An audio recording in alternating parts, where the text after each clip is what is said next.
Hello everyone, this is Fantasy Audiobook. Here you find original fan made audio stories. Myth. I spread divine seeds in Greek mythology. Part 3.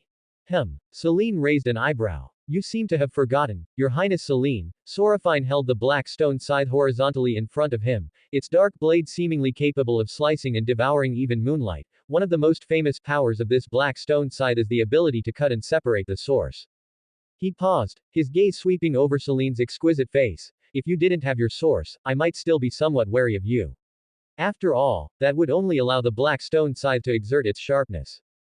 But you possess the source, so I sincerely hope that when you rest in the future, you will keep one eye open, Sorapini said.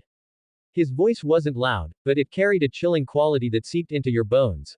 I am also a primal god, and I can be reborn infinitely from the origin of the world. Even if you joined forces with Helios to obliterate my divine body and let me return to the origin of the world to sleep forever. But one day, I will awaken again. At that time, I will no longer confront you head on. I will be like the most patient hunter, like roots spreading deep within the earth, lurking, spying, and ambushing time and time again. Seraphine patted the black stone scythe. With this scythe, little by little, I will cut, peel, and shatter the very source you rely on into countless fragments. You will have countless brothers and sisters. He looked at Selene, whose face had turned grim. And in this long process, I will have enough time for the power of the seed to take root, sprout, and grow strong. Your brother, the ruler of the sun, should know better than you just how great the potential of my seed authority truly is. Why don't you go and ask your arrogant brother? Selene instinctively looked at Helios. The sun god's face appeared somewhat somber under the golden light. He paused for a moment, then said in a low voice, the power of seeds is the starting point of plant inheritance, containing infinite possibilities. Theoretically, it does have the potential to touch the depths of the laws of life, and even, threaten the foundations of some existing pantheons. If Seraphine gains the favor of Gaia, the Earth Mother, she could even become the ruler of the pantheon of life, Helios said somewhat somberly. Will Seraphine gain the approval of Mother Earth Gaia? Friends watching on screen, do you think Seraphine will gain the approval of Mother Earth Gaia? Helios's words were like a bucket of cold water poured over his head. Selene's usually cold and aloof expression finally turned completely ugly, her arrogance replaced by a barely perceptible hint of shock and anger. Neither she nor her brother Helios could become the rulers of the pantheon of light, so how could Seraphine, this newly born god, possibly become the ruler of the pantheon of life, which was no less powerful than the pantheon of light? If they wish to become rulers of the pantheon of light, they would need to have a child with Helios who can inherit their divine authority, but how could that be possible? Selene's gaze changed, and she stared intently at the handsome seed god Seraphine before her. Sorapini glared back defiantly, and the atmosphere became tense. Finally, Selene chickened out, but to save face, she gave a cold snort and didn't say anything more. It was obvious to anyone with eyes that she chickened out. However, no one went out of their way to cause trouble by saying that. Making an enemy of Selene, the powerful moon goddess, would be asking for trouble. They're not stupid. Selene felt a pang of regret. What if, no, looking at Sorapini's crazed state in the black stone scythe, it wasn't just a possibility, it was very likely. Once Sorapini gained power and climbed up the ranks, wouldn't he try to kill her? She, Selene, was arrogant, but not foolish. To gamble one's long future and origins for a lowly nymph and a moment of verbal gratification. Not worth it at all. So Selene simply glared at Sorapini with her cold, silver eyes, her resentment and fear almost overflowing. She didn't utter any more harsh words. She stiffly flicked her long sleeves, woven from moonlight, turned around, and walked back to her throne with her still elegant but noticeably stiff steps. This way, both sides managed to save face and avoid crossing the line. When he sat down, Selene stood ramrod straight, as if nothing had happened, but his slightly white knuckles betrayed his true feelings. Seeing this, Seraphine decided to back down while he was ahead. He hadn't really intended to fight Selene to the death right now. What's that saying again? Too much of a good thing is bad. If you push a goddess of moderate power to the brink of despair, and she goes berserk and tries to take you down with her, you'll be at a huge loss. After all, Selene still had her brother Helios to protect her, while he only had himself and his mother as gods. If he and Selene perished together, what would happen to his mother? So the two deities, one sitting to the east and the other to the west, managed to force a smile on their faces, as if they had reconciled. That smile, how to put it, was uglier than a grimace. It was stiffly displayed on his face, so fake that all the gods knew it in their hearts, but none of them said it aloud. The atmosphere in the pantheon shifted from tense to a strange, undercurrent-filled calm beneath a seemingly peaceful surface, yet still lively and peculiar. Is that all? What a pity. A deity muttered to a familiar face beside him using his divine sense, his tone full of lingering disappointment. I thought they were going to fight. It's a real shame we didn't get to see them fight. What's all this fighting about? Didn't you see Selene has already retreated? This newly born god is truly ruthless, he doesn't value his own life at all. Death is like a normal slumber to him, he's so cruel. He doesn't enjoy happiness, and he's even dragging other gods down with him. That's true. But look at the way they're laughing, just like the statues Sorafine just created. There's definitely more to this story, it would be great if they fought it out in the pantheon. Nonsense, how could it be over? Demeter and Selene have lost all face and substance. Just wait, there'll be plenty of drama to watch later. But then again, if Sorafine were a normal god, none of this would have happened today. Haha, you're right. How long has it been since Olympus produced such an abnormal and interesting new god? Demeter, who was in the corner, saw that her son had retreated safely and that Selene had also calmed down. Only then did she truly put her heart back down and let out a long sigh of relief. God knows how terrified she was that Helios and his sister would actually attack without hesitation. Thankfully her beloved child held on, and even seemed to have the upper hand a little. Sorafine, who had calmly returned to his seat, appeared composed, but his hand, resting on the armrest of his throne, was still trembling slightly. Only he knew how unsure he had been, he was just bluffing. But that was all he could do. After all, it was better to throw one punch than to be met with 100. If he backs down, the greed of those gods that he just suppressed will surely reappear. Moreover, Selene and Helios were two genuine peak-level mid-level gods with profound foundations and the world's favor upon them. If they really disregard martial ethics and the rules of the pantheon and launch an attack directly, there's not much I can do except fight to the death. So he adopted the posture of a desperate fugitive, willing to risk everything and even bring down the moon, and even unleashed the Black Stone Scythe, a divine weapon that could kill 1,000 enemies but also inflict 800 casualties on himself. This was to avoid a battle. I am not yet strong. When I am strong, things will change. Who wants to actually go that far before they're fully developed? I'm not that idiot Ares. If he were to become Selene's sworn enemy to the death, he could forget about having a good life from now on. He would have to spend all his time guarding against plots and revenge, and there would be no way he could develop or improve. Before they even grow up, they might be seen as easy prey by other covetous gods, or even become playthings. Thinking of this, a cold, sharp glint flashed in Sorapini's eyes. He needs power, he must acquire even greater power as soon as possible. The atmosphere in the hall became somewhat delicate and disorganized due to the temporary cessation of the confrontation. The gods were restless, and Zeus was about to raise his hand to announce the end of the pantheon and that the banquet to follow the meeting could begin. Wait a moment. A deep, resonant sound, like rocks colliding, suddenly shattered the fragile tranquility. The gods looked in the direction of the sound and saw a deity stand up from the back row. He was extremely tall and muscular, with a grayish-brown skin that looked as if it had been sculpted from mountain rocks. His face was resolute and even somewhat rugged, but his eyes gleamed with a calculating light that was quite different from his appearance. He is Salya, the god of rolling stones, a relatively insignificant and weak deity who controls natural phenomena such as rolling rocks and landslides, and whose presence is usually not very noticeable. Moreover, since Uriah, the lord of the mountains, was merely asleep rather than imprisoned in Tartarus, he did not possess the essence of these divine offices. Therefore, he urgently needs to acquire the source that he can control. He addressed the goddess Hera with a respectful but loud voice. Your Majesty, Queen Goddess, protector of marriage and family, I have something to say concerning marriage and your authority. Please allow me to announce it to the gods.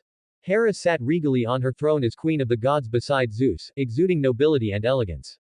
Upon hearing this, my heart skipped a beat, and I had a bad feeling. She had a feeling that Sale's visit was ill-intentioned and would bring trouble, and that this trouble was probably aimed at her. She maintained her divine dignity, nodded slightly, and said in a calm and even voice, Soleil, as one of the gods, you naturally have the right to speak. Even if I disagree with anything you say, I, as the divine queen, will defend to the death your right to speak. Hera's hands were clenched tightly, indicating that her heart was not as calm as she claimed. Salya, the god of rolling stones, straightened his chest, his gaze first intentionally or unintentionally sweeping over Sorafine and Demeter, then quickly passing over Zeus, the king of the gods, before finally settling on Hera's face, and he said loudly. Your Highness, the great divine queen. As everyone knows, you are the inviolable sovereign of marriage, the upholder of its orthodoxy. So, please allow me, a god loyal to Olympus, to report to you. He paused deliberately, whetting the appetites of all the gods. The entire pantheon was so quiet you could hear a pin drop, every breath was clearly audible, and all eyes were fixed on him. This newly ascended lesser god of power, Sorophine, Salya pointed directly at Sorophine, is the child of Zeus, the king of the gods, and your sister, Demeter, the goddess of agriculture, born from their secret union. Please, your highness Hera, preside over the law of marriage. Salya said. Upon hearing this, Sorophine himself was indifferent, but he was very worried about Demeter. So he quickly looked at Demeter beside him and saw a look of embarrassment and despair flash across Demeter's face. The exposure of this matter hurt her even more than Helios's words. Sorophine's eyes narrowed slightly, his face expressionless as he watched the rolling stone god Salieri perform in the pantheon, though a murderous glint flashed in his mind. Clearly, in Sorophine's mind, this god should be dead. He had neither powerful backing nor any real source, yet he dared to say such things, he was courting death. At this moment, even Selene, the goddess who humiliated him, dropped one place from his kill list. At this moment, the words, illegitimate child, exploded like millions of nuclear bombs being dropped into the pantheon. Rumble. Although there was no sound, all the gods felt an invisible shockwave spreading out, a storm brewing. A shadow of gloom crossed Artemis's wild face, which was quickly flushed red as anger filled her mind. She lowered her eyes, her long eyelashes trembling violently. Clearly, she was in a state of great turmoil. This sail was slapping her in the face. Apollo, the god of light, suddenly turned grim. His golden eyes, which were always filled with sunlight, narrowed, and a dangerous light flickered within them. His gaze toward Salya was as cold as endless ice and snow. His and his sister Artemis's past is also a thorn in Hera's side, and isn't Salai's statement just asking Hera to judge him and his sister Artemis as well? Although Athena, the goddess of strategy, remained calm, her grip on her spear tightened slightly, a flash of anger crossed her eyes, and her gaze toward Salya was filled with scrutiny and displeasure. Hermes, the thief and god of commerce, still wore that nonchalant, gentle smile, as if Salieri wasn't referring to them, the illegitimate children. However, that smile didn't penetrate his eyes. Hera, at the center of the storm, did not show the rage or jealousy that the gods had anticipated. Her expression was even somewhat strange. A complex mix of understanding, knowing, and a hint of indescribable weariness flashed across her eyes. She simply watched Salieri quietly, wanting to see what other foolish things this foolish god of rolling stones could say. The exchange of divine thoughts exploded among the gods like boiling water. Oh, chaos, this is truly a momentous event. Has Sale gone mad? How can he bring something like this up in public? What exactly is he trying to do? To curry favor with Princess Hera? It doesn't seem like it. Yes, if we want to please this goddess, we should praise Ares. Exciting. So exciting. This pantheon meeting today was definitely worth it. Look at Demeter and Hera's faces. They look like they've lost their father. Tisk tisk, what will Hera do now? Should she intervene or not? If she interferes, she will offend Zeus and Demeter, severing her sisterly bond with Demeter and potentially implicating a whole host of other goddesses and their offspring. But if we ignore it, her dignity as the goddess of marriage will be lost. She might even be punished by the world. It's really putting Hera in a very difficult position. A Titan god excitedly communicated with other gods through divine sense. Looking at the silent temple and the gods' animated expressions, Hera knew without a doubt that they were talking about her in private, and an uncontrollable rage rose within her. She must have lost all faith in the exchange of divine thoughts among these gods. Hera blushed, her face turning as red as a ripe strawberry, even her eyes were bloodshot, and she couldn't maintain her smile. When Demeter, the goddess of agriculture, heard about the illegitimate child and the betrayal, her face turned pale instantly. She bit her lower lip tightly, her fingers clenched her skirt, and her eyes revealed pain and guilt. He didn't dare look at Hera at all. Sorophine could only hold her mother's hand tightly, signaling her not to worry. Meanwhile, Leto, the goddess of tranquility and mother of Apollo and Artemis, swayed slightly, a look of anger flashing across her face. It's important to know that she was the first goddess to befriend Hera, they were once inseparable best friends. However, the birth of Apollo and Artemis caused them to drift apart. Now, Sale has publicly and brutally exposed this truth. Seeing the sorrowful state of Leto, the goddess of tranquility, Apollo, the sun god, and Artemis, the goddess of the hunt, felt a pang of pain in their hearts. They knew about this matter, but they had always been careful not to mention it in front of their mother. However, it was exposed by Salya, the god of rolling stones, in front of all the gods.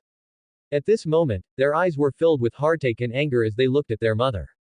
Bang! The rolling stones god Salieri is still babbling on and on. Immediately, that anger transformed into a real intent to kill Salya. That fool! You can report something in private, you can spread it secretly, how dare you expose it so blatantly in front of all the gods in the pantheon. He offended far more than just Hera. Sorapini, who was at the very center of the storm and was directly identified, appeared unusually calm, without even a hint of emotion. He didn't even look at Salya, but instead cast his gaze on his mother Demeter, his eyes filled with reassurance. What's meant to happen will happen, he had anticipated it. After all, the king of the gods was the nominal ruler of the world, and any of his children would be closely watched, thus using these children as pawns to launch an attack on Zeus's rule. Sorafine was prepared for exposure, but he never expected to be announced to the public so suddenly, putting himself in the spotlight of the entire Olympus. His biggest worry now is his mother, who values family above all else and fears that her siblings will turn against him. And now, however, they are exposed to the gods. Seeing that the desired effect had been achieved, Salieri was even more pleased with himself, feeling as if he had truly become the central figure stirring up the storm. Sorafine had triumphed over Selene, and he was about to step over Sorafine's face to ascend to the center of Olympus and seize the new origin. Sale caught a glimpse of Sorapini's calm demeanor out of the corner of his eye, and a bad feeling crept into his heart, but he quickly dismissed it. After all, how could a newly promoted god possibly harm him? Moreover, if he succeeds, he will become a god of intermediate divine power, and one who has mastered the origin of all things. He might even ascend to the position of the supreme god, becoming a ruler second only to the emperor. So he struck while the iron was hot, turning to Zeus, the king of the gods, his voice even louder and more inflammatory. Great king of the gods, your majesty Zeus. Sorafine was born less than 1,000 years ago, and in those 1,000 years no other of your children have been born. He is undoubtedly your youngest child at present. He deliberately emphasized the words, youngest. His words were very persuasive, but unfortunately he was facing Zeus, who was an expert in this area. To Zeus, his words were child's play. After all, Zeus was the king of the gods, and anyone who could sit on the throne of the gods had some skills. Upon hearing this, many gods were taken aback at first, and then their expressions changed. The prophecy that Zeus would be overthrown by his youngest child appeared in the minds of the gods. Yes, since Sorafine is Zeus's child, and the youngest at that, with immense potential, and just now displayed astonishing power and threatening strength, could he be the child in the prophecy? If I were to pledge allegiance to him now, would I be able to become the next generation's supreme god? It's important to know that Demeter and her brothers and sisters of Zeus ascended to their positions as chief gods through their relationship with Zeus, and of course, their own authority was also very important. If it's just about authority, then many gods are more powerful than Poseidon and Demeter. Only Athena and a few other gods paid no attention to these discussions. After all, Zeus hadn't even finished assembling his own 12 chief gods yet, so how could he possibly change the position of God King so quickly? Seeing the chaos of demons dancing in the temple, Athena was very disdainful. A god whose eyes are blinded by self-interest is destined to never reach the highest level. When Athena thought of this, she looked at Ares with a hint of envy. He had a good mother, while her mother was trapped in Zeus's mind. If it weren't for the corruption of her divine authority, she might have been able to get along well with Ares. Unfortunately, the moment she was born, she eroded some of Ares's authority over war. Unless she gives up, only one of the gods can emerge victorious. Either Athena will gain power and become whole, or Ares will defeat her and gain wisdom to make up for his final flaw. Regardless of the outcome, the one who survives will gain power no less than that of Zeus in the present day. Back in the pantheon, the gods' minds were instantly thrown into turmoil by Salya's words. Their gazes toward Sorafine shifted from spectatorship, curiosity, and apprehension to suspicion, scrutiny, and even subtle scheming. Sale took it all in, and his smugness was practically overflowing.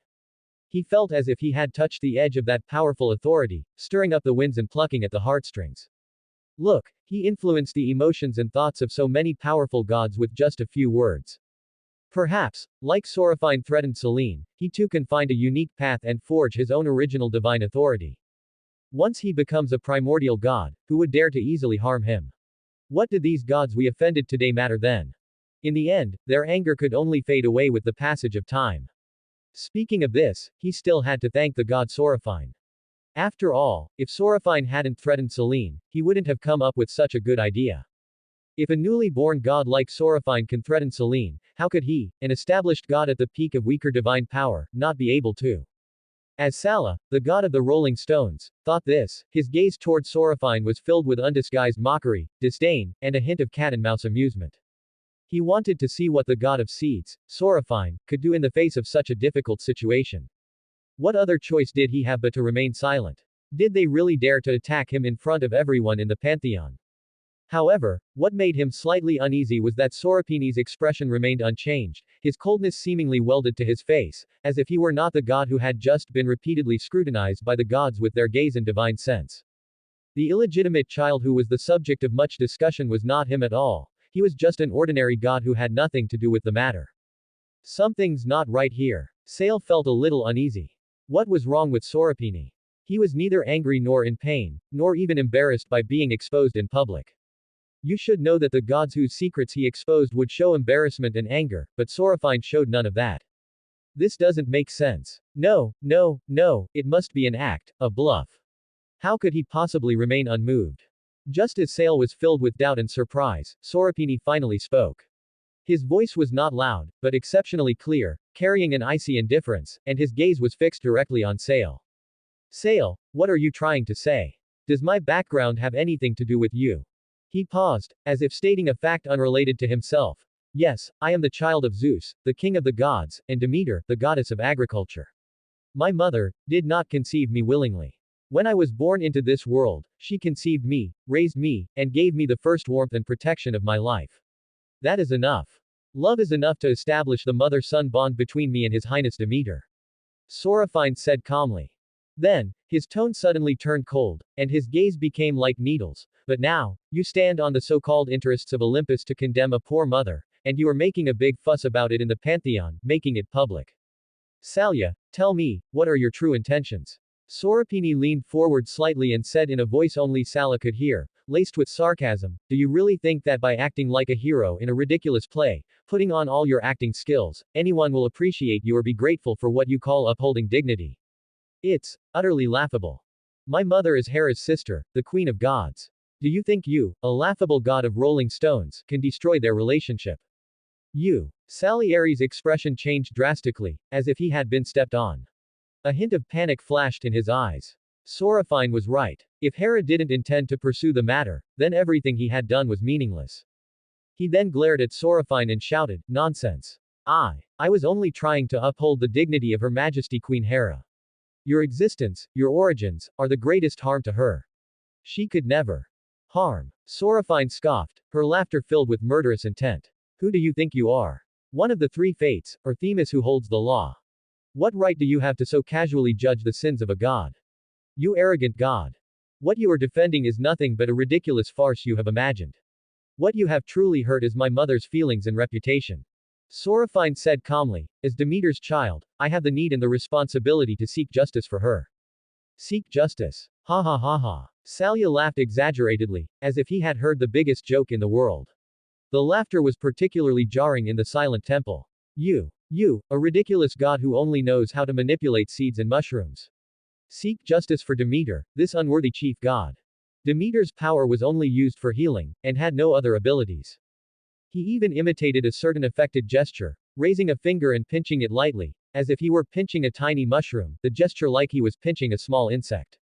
A flash of murderous intent crossed Sorafine's eyes, so quick it was almost imperceptible. He looked at Sale indifferently, as if he were looking at a god about to be imprisoned in Tartarus. Sale, Sorafini's voice returned to its usual calm, yet it was all the more dangerous, you seem to have forgotten something very important. In Olympus, some things cannot be achieved just because you think you've done them right or well. If you don't know your own worth and don't have the corresponding capital, but you still insist on jumping out and offending too many people that you can't afford to offend. In the end, all that awaits you is digging your own grave and dying silently, without even making a ripple. That is the real delusion, a ridiculous and pathetic delusion.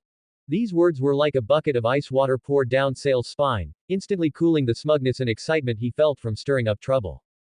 Did I do something wrong? No, impossible. I'm betting on a future, a chance to become the primal god. Sale desperately denied it, but a sense of unease, difficult to suppress, was already creeping in. What if we lose the gamble? What if we fail to condense the power we envisioned? His reckless behavior today will offend Zeus, Demeter, Sorophine, and all the gods who are stung by the word, fool. Of course, Hera was also involved. Although he thought he was avenging Hera, exposing this matter to the gods would put Hera in a dilemma, which made Hera want to tear him to pieces, throw him into a cauldron of boiling oil, and set him on fire. Thinking of this, he broke out in a cold sweat. He was just an ordinary god without any origin and not very powerful. Once he lost his value or protection, it would be no more difficult for the gods he had offended to crush him than to crush an ant. No, I can't go back on my word. Once the arrow is released, there's no turning back. Sale forcibly suppressed the panic in his heart, and his eyes became fierce again. This was just Sorophine spreading alarmist rumors and trying to shake my resolve. In fact, he had no way out. By publicly revealing this taboo topic, he has successfully made himself the target of public criticism. He either gains the origin and survives for a while, or he dies. If we were to list them all carefully, the number of gods who wished him misfortune or even his disappearance would probably be quite long. In a sense, Salieri, the god of the rolling stones, also created a legend. Even Zeus, the king of the gods, might not be able to unite so many gods with different backgrounds and intentions to fight against a common enemy. And he, Sale, did it. A god so weak he doesn't even have the authority to fight dares to spout nonsense at me here. Salieri forced a disdainful sneer, trying to regain his composure. I'm not a goddess like Selene who would back down to you. Upon hearing this, the moon goddess Selene, who was sitting not far away, still kept her head down, but her clenched fists turned white at the knuckles, and the moonlight around her fluctuated unstably. Idiot. If they weren't still in the pantheon, she would definitely have made this loose-tongued fool willingly die in some dark corner, poisoned by 8 beams of moonlight. Sorophine raised an eyebrow slightly, looking at Sale indifferently. Fine. You dare to fight me. Let's see if this useless god of seeds can defeat you, the mighty god of rolling stones. Salar did not have much of the world's favor, while Sorophine had far more of the world's favor than Salar. Killing him wouldn't punish the Sorophine priesthood, since the Salya priesthood doesn't contain the source, and even if they perish, the world wouldn't care. The world cares about those gods who contain the origin. These gods are like the various organs in the human body, while gods without the origin are just byproducts such as hair, sweat, and tears on this person's body. It doesn't matter if too many of these gods die. As long as it's not too excessive, it's fine. Moreover, Sorophine possesses the divine artifact, the seed of the world tree, within his body. As long as he doesn't bring disaster to the world, he won't be punished. Salieri, the god of rolling stones, took a deep breath. Looking at the mocking expressions of the surrounding deities, he knew he had no choice but to grant Sorophine's request for battle. Otherwise, he would be forced to commit suicide before even leaving the pantheon. Sale, forcing himself to remain calm, said, "Fine. Since you've chosen your own death, I'll grant your wish." The moment they finished speaking, they arrived at a small hill near Olympus, with the gods following closely behind. The moment Sorophine stood on the mountain, Salieri's finger twitched. Boom! The ground of that mountain peak had actually transformed into an unstable mountain slope. Centered on Salar, the solid ground began to twist, bulge, and crack, with huge, angular rocks bursting out of the earth like the skeletons of living beasts, emitting a deafening roar. Debris and dust filled the air, and a heavy, oppressive, and terrifying atmosphere, as if a landslide was imminent, instantly filled a large area. Several sharp boulders, comparable to small mountain peaks, were swept up by an invisible force and hurled at Sorophine from different angles with a whistling sound. The sheer force of the attack seemed to be enough to grind Sorophine and the surrounding space into dust. However, in the face of this ferocious attack, Sorophine's figure suddenly blurred for a moment. Why is it so hot? Which fire god should restrain his power? One of the watching gods complained. As the heat dissipated, the temperature of the air around Sorophine suddenly dropped below freezing. A visible layer of biting cold spread out from him. Snow dance in the extreme ice domain. Sorophine recalled a move from a novel in his previous life, and used it with the power of ice and snow. The terrifying chill that swept in caused the first few flying boulders to come into contact with it to instantly form a thick, crystal-clear layer of ice on their surface, which then eroded inward at an alarming speed. The boulders' flight paths visibly slowed and became heavier, and the ice crystals covering their surfaces refracted a cold luster under the sunlight. But this is just the beginning. Sorophine raised his left hand, palm up, fingers slightly clenched. Beneath those boulders covered by ice and whose speed was greatly reduced, countless extremely fine, almost invisible ice crystal dusts had already quietly spread. The dust particles, like seeds, kept growing and expanding on the mountain peaks, eventually becoming thorns built of ice. As for why it is thorns and not others, it is because thorns can both trap gods and embed themselves in their divine bodies, causing them harm. Snap, snap, snap. A series of teeth-grinding, freezing and tearing sounds rang out. From within the ice layer covering the boulder, countless sharp, jagged ice spikes, like crystal thorns, suddenly pierced out. To the gods' astonishment, these thorns were able to grow, branch, and spread wildly, nourished by the substances and cold air on the boulder. In an instant, several imposing boulders transformed into bizarre ice lumps covered with jagged ice spikes, crashing to the ground and shattering into a pile of ice shards mixed with stone fragments. What? Sale's pupils shrank. His first attack had actually been neutralized. No. Sale roared, and then the ground beneath his feet boiled completely. More and larger rocks were lifted up by an invisible force. These boulders began to spin rapidly in the air, sparks flying from their surfaces, forming terrifying vortexes of rolling stones that converged on Sorapini from all directions with an overwhelming force.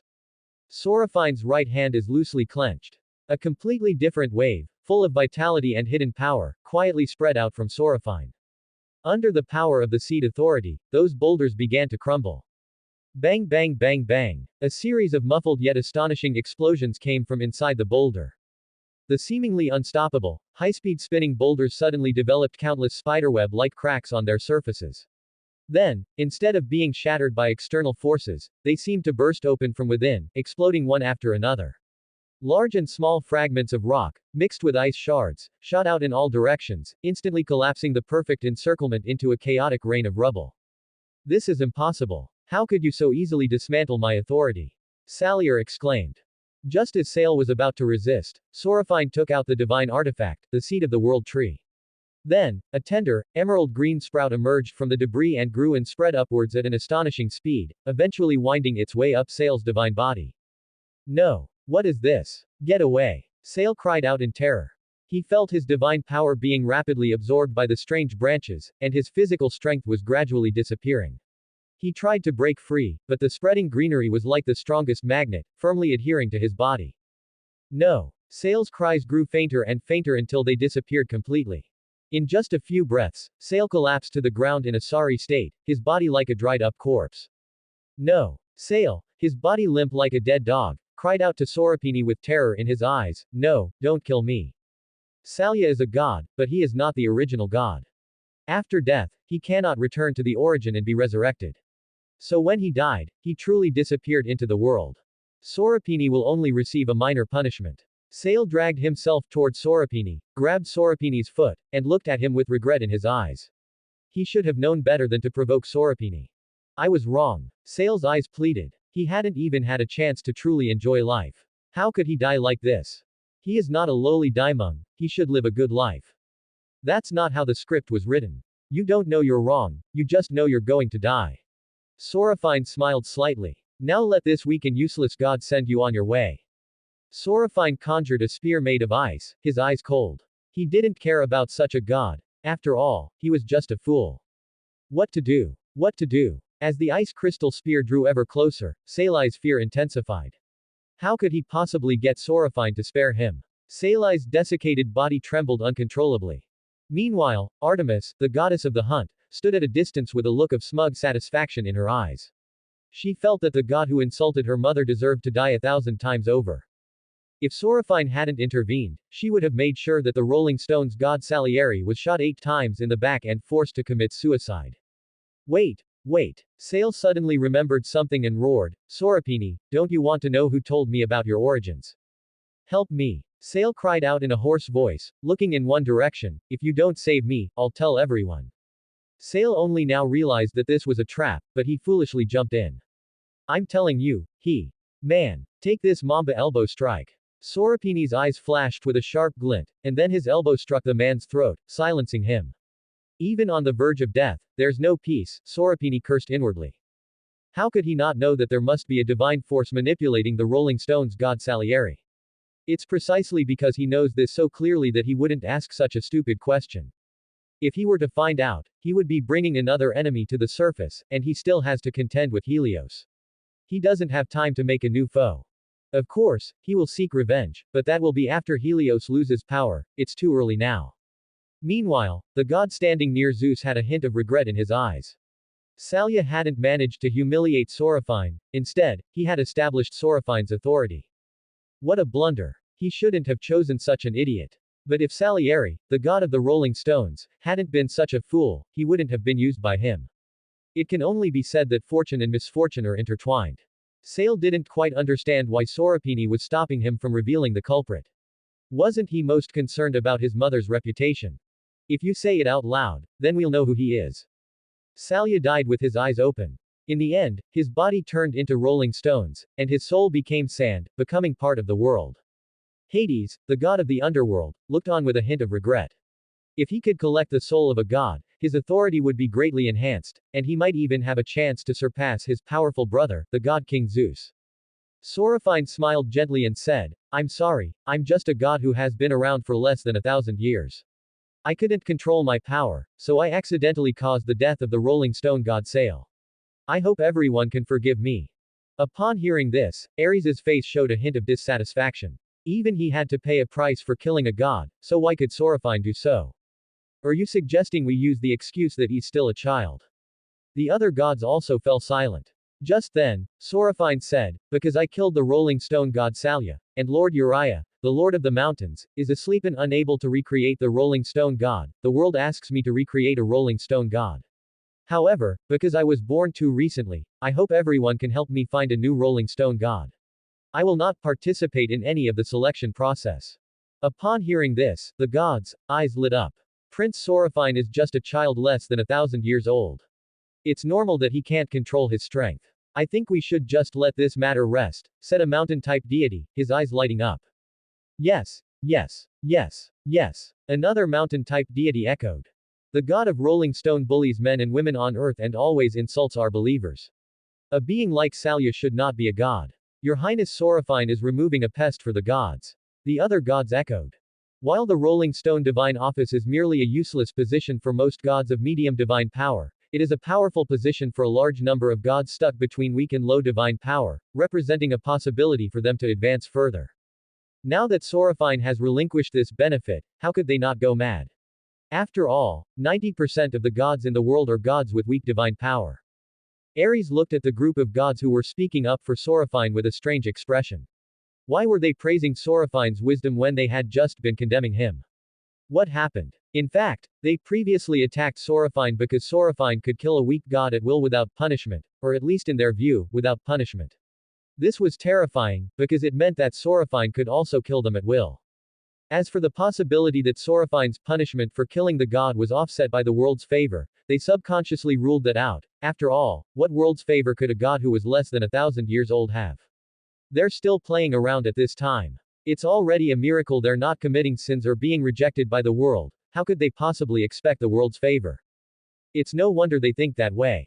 Even most of the original gods didn't have the world's favor 1,000 years ago.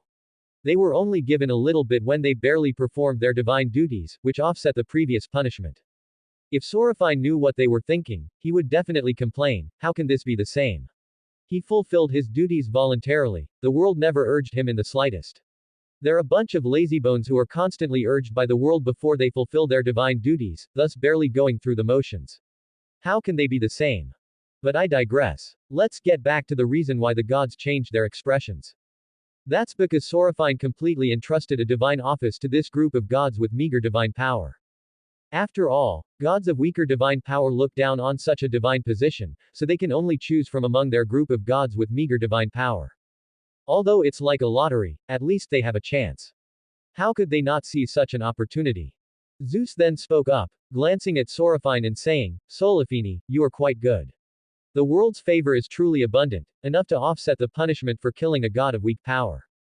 Sorophine smiled slightly and said, I am merely fulfilling the duties of a god, perhaps because my authority is too great. Zeus smiled but said nothing, only revealing a meaningful expression. Now that this farce is over, let's end this pantheon. After all, I don't think anyone wants to continue the banquet. The most important thing now is to bring back the god of rolling stones, isn't it? Zeus looked at the gods, whose divine power was about to come to blows. Sorophine nodded, then left the pantheon with the nymph he had frozen. After leaving the pantheon, Seraphine removed the ice from her body and asked, "What's your name?" Upon hearing Seraphine's words, the nymph raised her lifeless eyes and said painfully, "My name is Diana." Diana. Seraphine's pupils contracted. That name. This isn't it. However, Solifini carefully examined the nymph's body and found no energy fluctuations related to the moon. She is a white oak nymph, it seems they only share the same name. Sorapini breathed a sigh of relief, thinking he had stumbled into a strange world. Don't you have any desire to live? Sorafine asked softly. Clearly, Diana no longer wanted to live, she wanted to die. Upon hearing this, a tear rolled down Diana's cheek as she said, "What choice do I have but death? My skin has been burned into ugly bark by the flames, and I have no power to retaliate against a being like Lord Helios, the sun god. Your Highness Sorafine, if you can't do anything, what can I do? I'm just a nymph. I really can't do anything," Diana cried uncontrollably. "I am a nymph, and my purpose in being is to serve the gods and bring joy to you and the other princes. I have no other function," Diana said softly. Looking at Diana in front of him, he said, "Don't you want revenge?"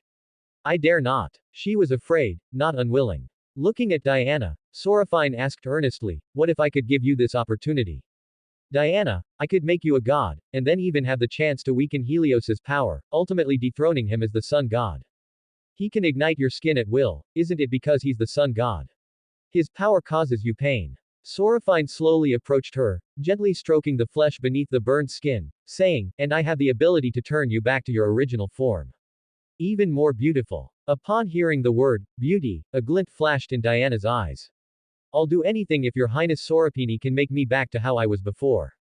I'll pledge my allegiance to you, and I'll even let you play with me, as long as I can return to my former self." "Oh. Why?" Sorapini raised an eyebrow and asked with some curiosity. "Because I served the gods on Olympus, I protected my sisters from harm by any gods or demigod heroes. They would be terrified if they saw me like this, so I only want to return to my original form. Let me see my sisters one more time. I would die happy if I could," Diana said with a hint of happiness in her voice. "Let them live happily in the forest without worry." Upon hearing this, a hint of pity flashed in Sorafine's eyes. "So you came to Mount Olympus voluntarily. If I had a choice, I would rather live with my sisters. As their older sister, I want to take care of them forever. It is my responsibility as their older sister." Diana paused for a moment before opening up. Perhaps Sorafine was different from those gods who coveted her appearance, she might have had more options. They were only 30 years old, and we didn't know if they would meet husbands who could protect them and love them. Diana said this, her voice trembling with both tears and happiness. "Then you must live on, so that your sister won't worry about you, Diana," Sorafine said. "Thank you for your advice, Your Highness Sorapini. I want to live. Please, let me live, let me return to the days of the past," Diana said. "Alright, then I'll give you two choices. One is to become a god based on that bit of solar flame within your body, but this choice will make you hunted down by Helios. The second choice is to separate that part of the solar flame within your body and forge it into a divine artifact. Finally, I will use my cosmetic surgery powers to modify your appearance and return you to your original form," Sorafine said. Sorafine originally only wanted to use the remaining flames of the sun within her body to forge a divine artifact, so that she could gain more favor from the world when the calamity of heavenly fire occurred. But looking at Diana, he thought that if Diana became a god with this power, she could not only follow behind him and share some of his favor, but also reduce the casualties of living beings on Earth. As for stopping them, he doesn't have that ability. It's clearly a convergence of interests from multiple parties. If a mere seed god like him were to try to stop those gods, he would probably fall into a deep sleep as soon as he managed to do so. Do not doubt it, Zeus absolutely has such an ability. Upon hearing Sorafine's words, a flicker of fear crossed Diana's eyes. She shook her head vigorously and said, "I don't want to choose the first one, I choose the second one, Your Highness Sorafine." Upon hearing this, a hint of disappointment flashed in Sorafine's eyes. "I respect your choice. After separating the essence from your body, I will reunite you with your sisters." Unfortunately, there was no way to create the sun goddess Xihe in this world. Diana also sensed the disappointment in Sorafine's eyes, but she really didn't want to become a god, because becoming a god meant spending her life in scheming and plotting. Rather than eternal suffering, it's better to enjoy the present moment and face death together with one's sisters, that's a good future too. Most importantly, she did not believe that Sorophine could defeat Helios, the sun god, a great titan whom Sorophine was simply no match for. They can only preserve themselves by relying on the power of their origin. If she truly stripped Helios of his authority, then what awaited her would be far more than just having her skin burned dry. She still has younger sisters to take care of, she can't die, and she doesn't want her sisters to enter this cruel world. Rather than live an eternal life in unease, let them live a life of ignorant joy. Looking at Diana, Sorophine sighed and shook his head, saying only that he could respect other people's fate. Diana seemed somewhat timid, or perhaps she had reservations, believing that yielding would lead to letting go.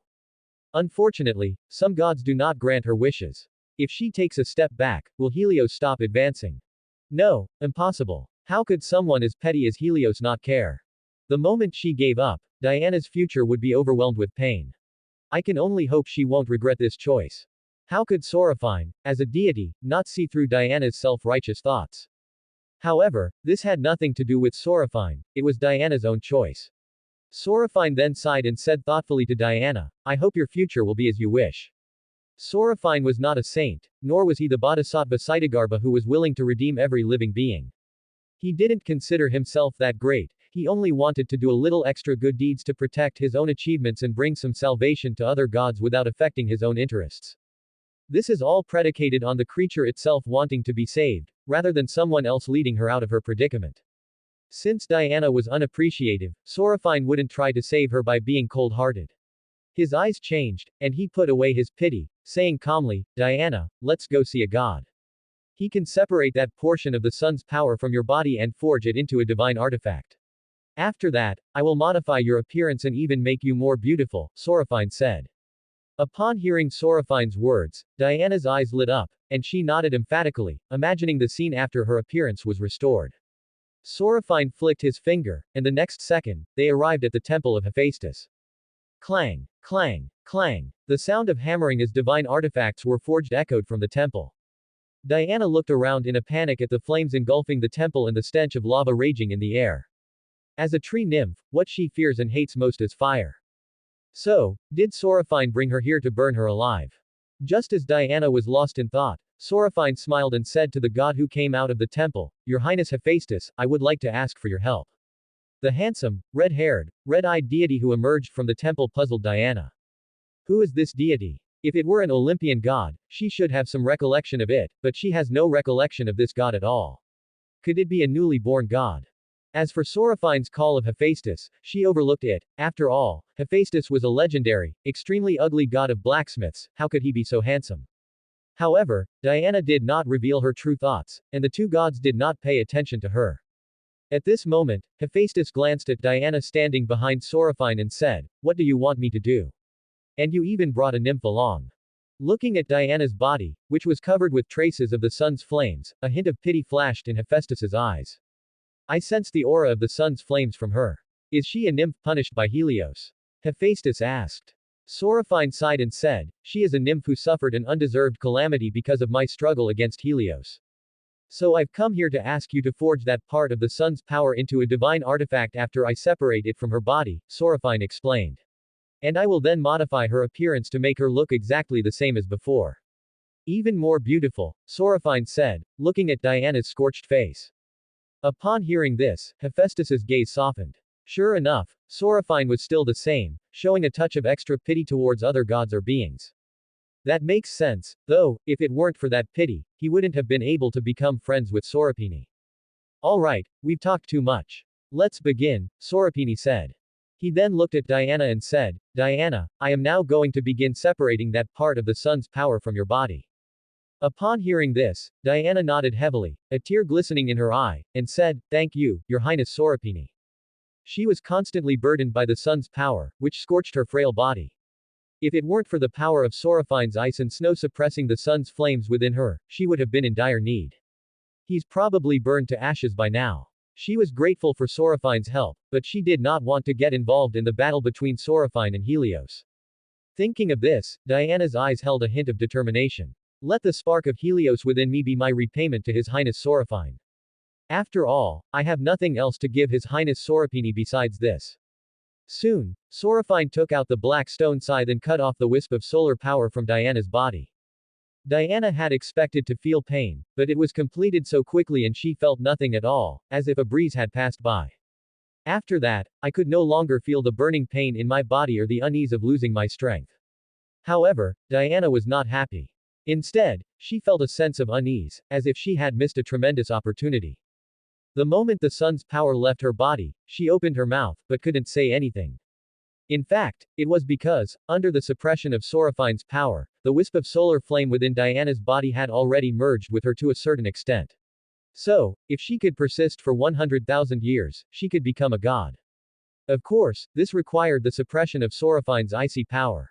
He couldn't suppress the flames of the sun within Diana without doing anything, so Soraphine didn't mention this at all. Diana looked at Soraphine with a complicated expression, but she didn't say anything. After all, it was her own choice. Thinking of her sisters, a happy smile spread across her face. Soraphine handed the severed sliver of solar power to Hephaestus, saying, "Your Highness Hephaestus, I wish you to forge it into the outer shell of a seed." Upon hearing the words, seed shell, Hephaestus frowned, somewhat puzzled, but he didn't ask, since there was an outsider present. So Hephaestus nodded and said, "All right, wait a moment. Oh, and you also need to give me some of your essence. Once I give you the seed shell, I won't be able to create seed-type shells on my own anymore. I'll have to rely on your essence," Hephaestus said. Upon hearing this, Soraphine remembered and then said with a smile, "Thank you, Hephaestus. If it weren't for your shell, the seeds would have suffered heavy losses." "You're welcome, it's my pleasure," Hephaestus said, scratching his head sheepishly. Then Soraphine used the black stone scythe to cut off the essence of a seed from her own body and gave it to Hephaestus. This surprised Hephaestus. He knew that if other gods were to seize this essence, it would easily leave a huge flaw. Soraphine just gave it to him like that. No, they are best friends. Friends should trust each other like this. Hephaestus wholeheartedly combined the essence of the Soraphine seed with the power of the sun, and finally, through the forging of flames, formed an empty shell, which he then gave to Soraphine. The faint aura emanating from it is probably not even as strong as that of an ordinary nymph. This should be the weakest artifact Hephaestus has ever created. However, there was nothing that could be done. There were only so many materials available, and even the most skilled cook cannot make a meal without ingredients. Hephaestus had no way to complete the artifact without considering the materials. Soraphine picked up the seed's outer shell and smiled slightly. "Thank you, Hephaestus." "Not at all, as long as it's useful to you," Hephaestus said gently. Soraphine looked at the outer shell of the seed, which was filled with the power of the sun, took a deep breath, and took out his divine artifact. The seed of the world tree infused the power of this artifact into it. As the divine power of the seed begins to circulate, the breath of life begins to appear within this nutshell. Clearly, a new seed has been born. Why would Soraphine go through all that trouble to create a new artifact and breathe new life into it? That's because Solfini had previously tried to grow peach trees based primarily on his own impressions. However, it only resembles the tree in appearance but not in spirit. In other words, it is just a special kind of peach tree with no extraordinary power. It merely enriches the variety of peaches. There was not even a way to increase Soraphine's authority over the seeds. That's why Soraphine went to such great lengths, because according to his deduction, to create the plants from his memories, he needed the involvement of a powerful force, or rather, a catalyst. Now, Helios has separated the power of his sun. Under normal circumstances, Helios would not integrate his power into the bodies of other nymphs or living beings. Helios now wants to torment Diana, which is why he infused this power into Diana's body, making it indelible. Let all the gods know the consequences of offending Helios. He wanted to make an example of her, and Diana was that chicken. This could just help create new plants for Soraphine. Because the tree he wanted to create was the Fusang tree. A tree that lives with 10 sons. In the myth of Soraphine's previous life, the Fusang tree grew in Tang Valley. In the future world, 10 sons were born in the light. However, these 10 sons brought drought and scorching heat to the earth. So a divine archer named Yi shot down 9 sons, while the 10th son escaped because it arrived too late. And now he will use this divine artifact to create a son that is uniquely his own. Although it may not be as powerful as the hibiscus tree in his memory, it is still a good tree, which can enrich all his seeds and thus expand his authority. It also weakens the sun's control over his authority and his dependence on the sun's power. Although Helios's words were harsh, he was right. Without the sun, plants would wither and eventually die. And he, the original existence of plants, will also be the future ruler of plants. Without plants, he is nothing. So the appearance of the hibiscus tree solved his immediate problem, allowing him to stop worrying about the demise of the sun. He could create a miniature sun so that plants could survive. Feeling the power of the hibiscus seed before him, Sorafine sensed from the world that this hibiscus tree was indeed not much different from the hibiscus tree in his memory, capable of giving rise to the sun. Each fruit is like a little sun. However, these suns have a limited lifespan, approximately 10,000 years. After 10,000 years, the sun will die out and be reborn. Of course, if it had the power of the sun as nourishment, the Fusang tree could also grow slowly and even be no less than its world tree. At that moment, Gaia, the Earth Mother, appeared and instantly appeared before Sorafine. Hephaestus was stunned to see Gaia, the Earth Mother, suddenly appear. Why would such a great goddess come to his temple? However, he soon realized that she had come to see Sorafine. At this moment, Gaia, the Earth Mother, looked at Sorafine with a complicated expression. This was the second time. The first time, she created the seed of the world tree, a special artifact that also served as a plant. And now, they've even created a plant that can produce sunlight. If this plant becomes powerful enough, then the chaos world will have subordinate worlds. And Gaia's authority will also be strengthened. After all, the standard for the emergence of a new world is that there are enough living organisms, and the power of the sun is so great precisely because of this.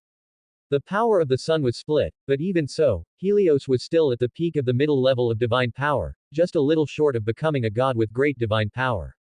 At this moment, Gaia, the Earth Mother, approached Sorafine with a complicated expression, and for a moment she didn't know how to speak. Although they were two different faces, they displayed the same temperament, giving Gaia the illusion that her younger brother was still alive. However, the next second, her eyes turned sharp. A divine power of earthy yellow enveloped her and Sorafine. Sorafine, you are truly a very gifted god. Gaia, the Earth Mother, composed herself and said with a smile. Sorafine was puzzled by the sudden appearance of Gaia, the Earth Mother. Why would this great goddess come before him? What was going on? But Sorafine responded with a smile, saying, Dear Mother Earth, you flatter me. As one of the world's gods, this is what I do for the world. Upon hearing this, Gaia's smile faded, and her expression became complicated. Perhaps if the world becomes stronger, she will return. So the Earth Mother Gaia said, Sorafine, I need to ask you for a favor. Oh. What, Your Highness, Earth Mother? As long as it doesn't affect my future potential, I'm willing to help you. Hearing Earth Mother Gaia's words, Sorafine roughly guessed that this must be related to the Fusang tree. He was willing to accept anything as long as he didn't have to relinquish ownership of the Fusang tree. After all, Gaia, the Earth Mother, had already stated her position, and he naturally had to give face to this great primordial goddess. Give ownership of the Fusang tree to Helios, the sun god, said Gaia, the Earth Mother. What? Sorafine asked, somewhat stammeringly. Give the Fusang tree to Helios. Sorafine stared at Gaia, the Earth Mother, in disbelief. Why? Why would Gaia, the Earth Mother, suddenly say such a thing? His hibiscus tree is now just a sapling, still needing the nourishment of the sun's authority, merely a preparation by the sun. Why? I know you're very unwilling, but this is the best choice for the world, isn't it? Once Mother Earth Gaia has made up her mind about one thing, it will almost never change. If the world becomes stronger, then her brother might really have a chance to be resurrected, instead of existing in a state of neither life nor death, existing among all things as he is now. Eros is the fifth primordial god, the brother of Gaia, the Earth Mother. He symbolizes the original driving force of the world and the earliest desires. The moment he awakens, all the desires of all things will be in his grasp, and the gods of the world will have no secrets from him. This was intolerable to everyone, including the three primordial gods besides Gaia, the Earth Mother. But why give it to Helios? He's just a brainless idiot. I created the Fusang tree. In his eyes, it's just a useless seed. He'd be lucky if it didn't die, let alone be nurtured. Sorafine explained calmly. It did not reveal that Sorapini was unwilling to hand over the Fusang tree. So what? As long as I step in, he will willingly cultivate the Fusang tree, said Gaia, the Earth Mother, without a care in the world. She didn't care at all about a god like Helios. After all, such a god was too foolish and wouldn't live long. But this would make me an appendage of Helios. Am I, who is the first among the primordial gods, not good enough for you? Or do you want Helios to become the sixth primordial god? Sorafine stopped beating around the bush and asked directly. Yes, Mother Earth Gaia had been very good to her before, and even helped her solve many problems. She could agree to almost anything, but not this one thing. The Fusong tree was the second tree he created with special authority. If the ownership of this tree belonged to another god, then half of his authority would be in the hands of that god. At the fundamental level, he will be subject to the control of that god, who will absolutely not allow such a thing to happen. Because this allows the world to potentially acquire smaller, subordinate worlds. Do you know what the sun's most fundamental power is? After explaining, Mother Earth Gaia asked Seraphine in return. A subordinate small world. Although Seraphine was pondering the question, she still answered, is it light? No. It is life. Gaia, the Earth Mother, explained. The first sun was not light. The power of light will never be held by other gods, because it is one of the divine powers of my brother, the god of darkness, Erebus. Upon hearing this, Seraphine's pupils contracted. If light was the authority of Erebus, the god of darkness, then what about the pantheon of light that exists in the world? However, Seraphine didn't ask the question. He wasn't stupid. Gaia, the Earth Mother, had already given him a very generous explanation. It was clearly a secret of Erebus, the god of darkness. Vitality. What does that have to do with the pantheon of life? Seraphine asked a simple question, feigning ignorance. From the sun's restraint over him, he had already guessed that the sun's authority was closely related to the pantheon of life. In the beginning of the world, the sun god Hyperion was born first, then the god of growth Cleos was born, and finally plants appeared. Gaia, the Earth Mother, explained. Therefore, the appearance of plants is the result of the joint efforts of growth and the sun. After plants appeared, animals gradually emerged under the influence of certain deities, and finally I created humankind. Said Gaia, the Earth Mother. Humans were created by Gaia, the Earth Mother. Then what did Iapetus, the god of souls, create? Moreover, he remembered that in mythology, the third generation of humans was created by Prometheus, the prophet son of Iapetus, the god of souls, using the residual power of his father's soul. Judging from your surprised look, do you think that humans were created by my child Iapetus? Gaia, the Earth Mother, asked with a half smile. Yes. Seraphine swallowed. The story that is told in the world is that the great god of souls, Iapetus, created humankind, which is second only to the gods. Yes, that makes sense. I only created the very first humans, but they were too pure to inherit the power of desire, so they disappeared. My son, Iapetus, created the second generation of humans, the humans we know today, said Gaia, the Earth Mother. Hearing this, Seraphine was not surprised, since Mother Earth Gaia had already explained it to him, so the matter was considered over. Hopefully, Mother Earth Gaia will let him go. Therefore, the Fusong tree, which can create the sun, can create new small worlds. Although they cannot autonomously evolve life like the chaos world, they can greatly supplement the authority of the chaos world. This is beneficial to all the gods. Earth Mother Gaia said, looking at Seraphine. Upon hearing this, Seraphine's eyes narrowed slightly. So that's how it is. No wonder Gaia, the Earth Mother, wanted him to give the Fusong tree to Helios. But now that he knew the reason, it was based on sacrificing him. If he agreed, he would be forced to serve Helios as a slave for the rest of his life, which Seraphine absolutely could not accept. So Seraphine said, even knowing the reason, I cannot accept such a thing, Your Highness Mother Gaia. When the Fusong tree leaves me, my authority will no longer be in my grasp, and the authority of the seed will be incomplete. Seraphine stared at Mother Gaia as she spoke. The mere seed authority cannot compare to the new small world belonging to the chaos world. I will compensate you, said Gaia, the Earth Mother. I can bestow upon you the divine authority of flowers, a power coveted by many goddesses. With this authority, you will be loved by countless goddesses, and you may even rival your father, the god King Zeus, in having numerous lovers, said Gaia, the Earth Mother. In her view, Seraphine, who inherited Zeus's bloodline, would be very satisfied with this divine position. Is that all there is to it? No real power. Seraphine raised an eyebrow, just attracting the goddess's attention. Seraphine suspected that Gaia was playing a trick on him, exchanging such a flashy but impractical divine position for half of the source of the seed authority, and that it was given to his mortal enemy. Isn't this forcing him to die? Rather than suffer eternal torment under Helios's rule, he would rather return to the origin of the world and never awaken again. I don't want such a priesthood, Seraphine said calmly. Such a priesthood is of no use to me.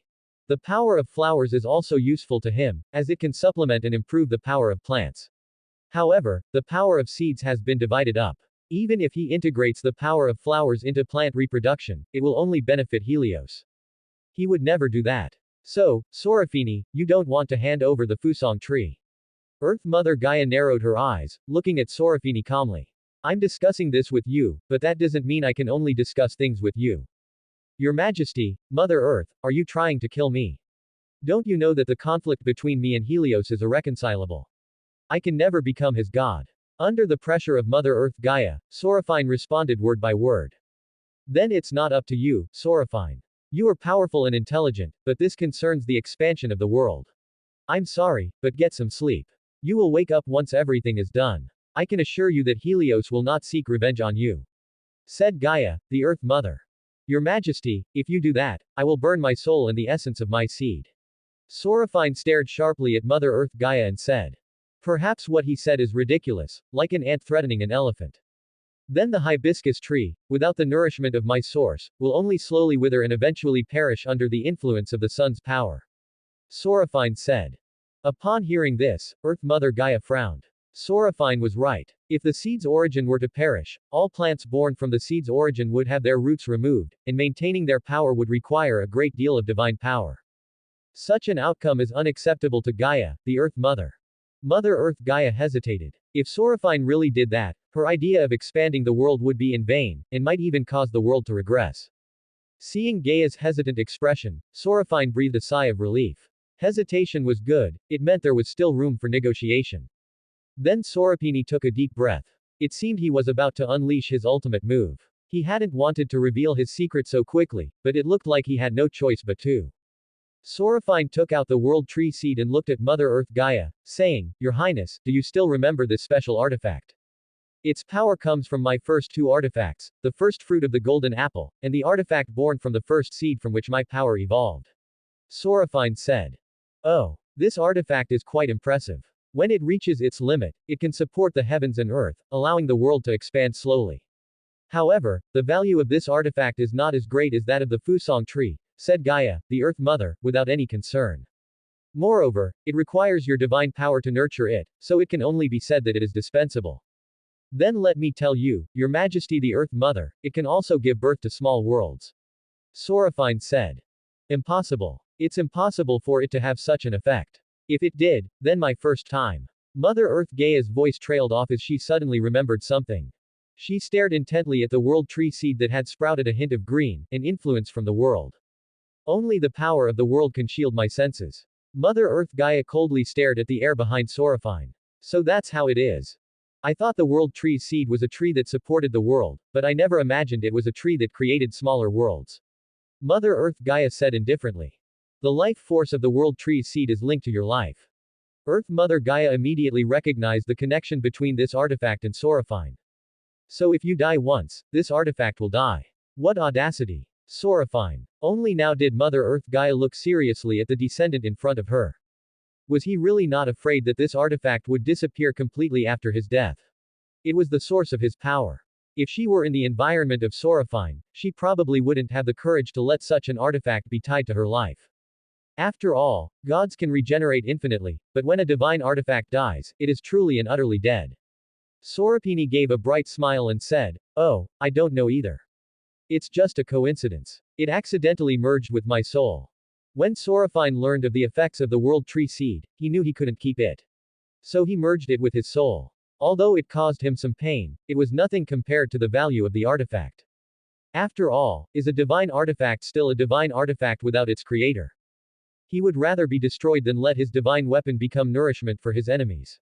You win, Seraphine. Mother Gaia sighed, looking at Seraphine with a complicated expression. You are truly decisive. I went from weak to strong, all I needed was a protective charm.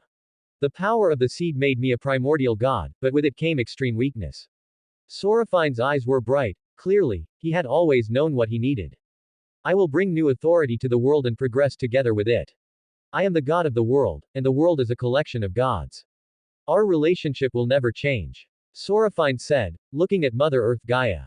Upon hearing this, Mother Earth Gaia paused for a moment, then said softly, I hope you keep your word. I'll be waiting for the day you improve. Don't be so impulsive next time. Creating such a powerful plant has taken up some of your authority. Mother Earth Gaia had clearly given up on the idea of getting Seraphine to hand over the Fusang tree. Moreover, if the Fusang tree wants to become strong, it needs the help of the sun's essence. Currently, there are only two gods in the world who possess the authority over the sun. One is the ancient sun god, Helios's father, Hyperion, who is imprisoned in Tartarus. The second is Helios himself. The Earth Mother Gaia raised her hand, bestowing the Fusang tree with the vitality of the earth. Which one would you choose? Or both? Mother Earth Gaia asked after a pause.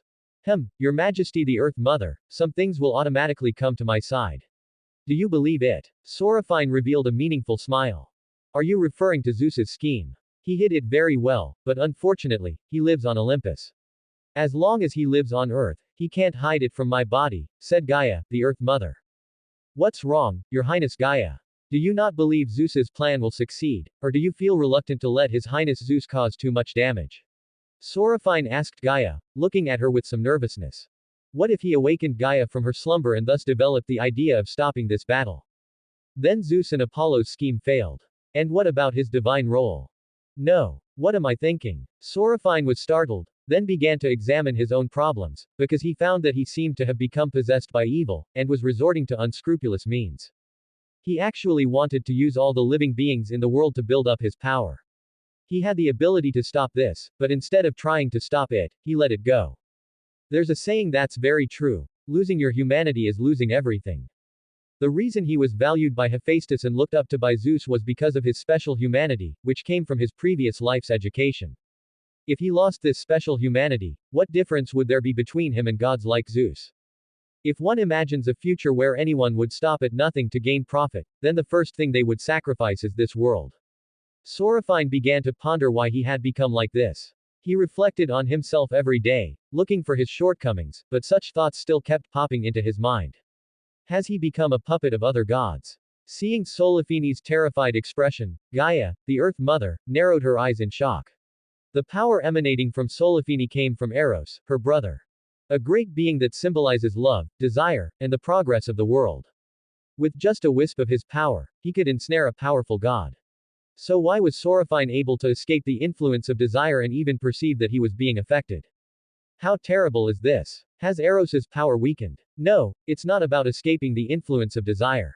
It's about being able to control your desires and turn them into the driving force for your progress. Isn't this a great and powerful God resurrected? Mother Earth Gaia was in a state of utter confusion, but she did not explain the matter to Seraphine in front of her, nor did she offer any further explanation. Instead, he stared straight at Seraphine in front of him. At this moment, Seraphine also came to his senses, because Mother Earth Gaia was also looking at him in shock. This suggests that his condition is quite unusual and must be related to the world. Could it be that God is born noble, and this is why things are like this? World. That's slander. This is clearly the power of Eros. Of course, if the world could speak, it would definitely say that. At this moment, Seraphine also had a guess, and then asked Gaia, the Earth Mother, Great Earth Mother. Can you stop all of this? I think only you in this world have this ability. Although Seraphine was asking a question, it was more like she was pleading with Mother Earth Gaia to stop it. Although he didn't know why, Seraphine just had this feeling in his heart. Moreover, he believed that even without this calamity of heavenly fire, he would still be able to obtain the authority of winter. After all, the goddess in front of him had always been there. If only he could drape this great goddess in a silvery white cloak, causing the plants to temporarily slumber and cease drawing power from the earth, thus reducing the consumption of Mother Earth Gaia. Although this amount of power is insignificant to Gaia, the Earth Mother, every little bit helps.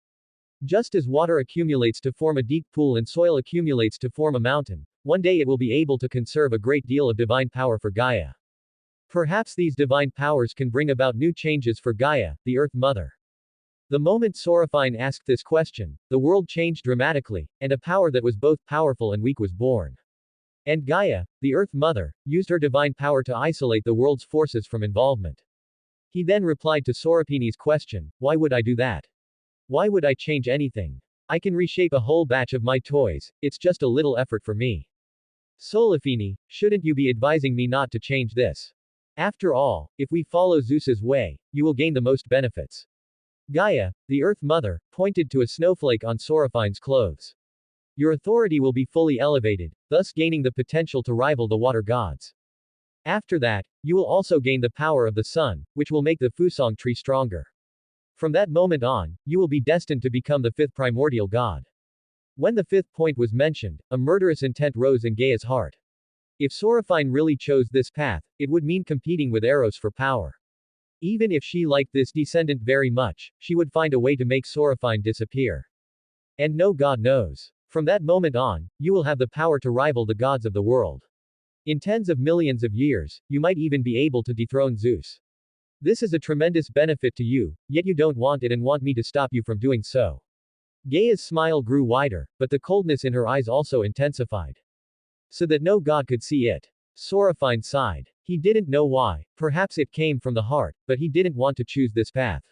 So he said, Your Majesty, as the goddess of the seed, I symbolize inheritance, but this symbolizes destruction.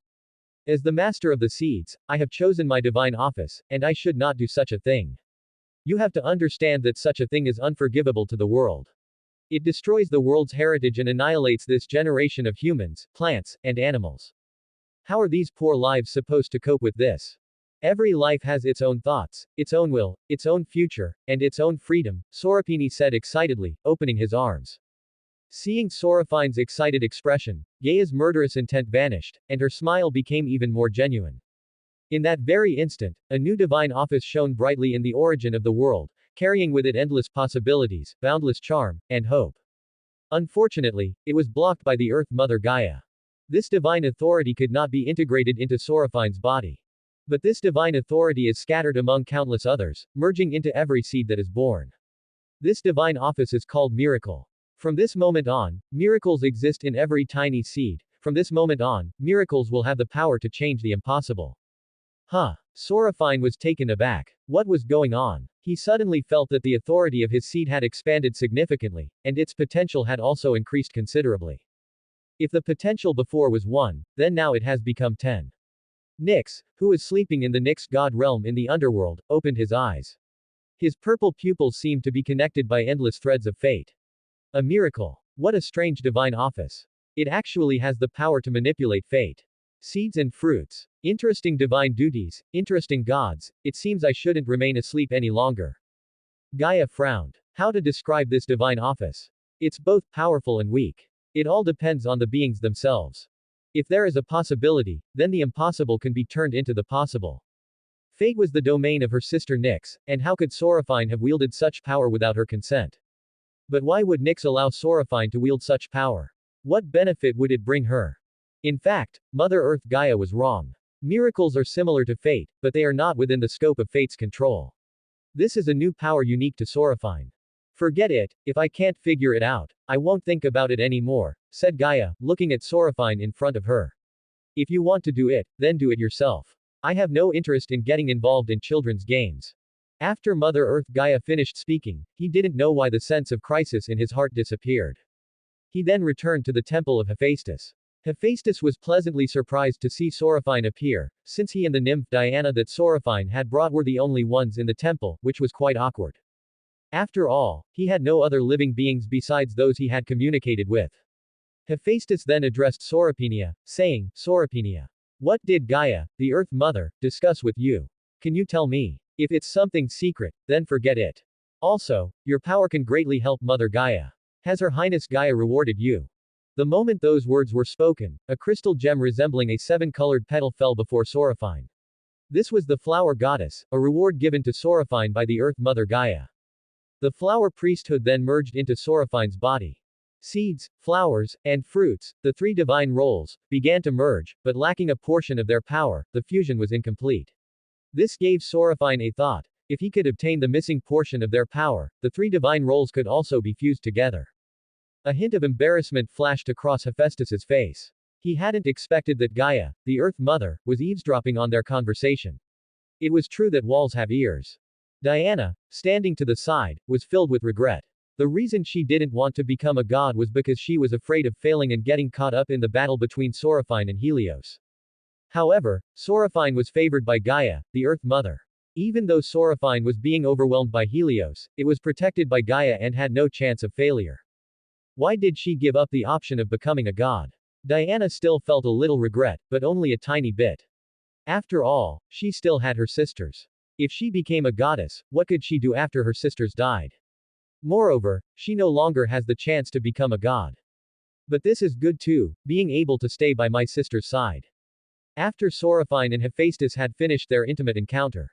Looking at Diana's wounds, he said, Diana, come, let me mend your wounds.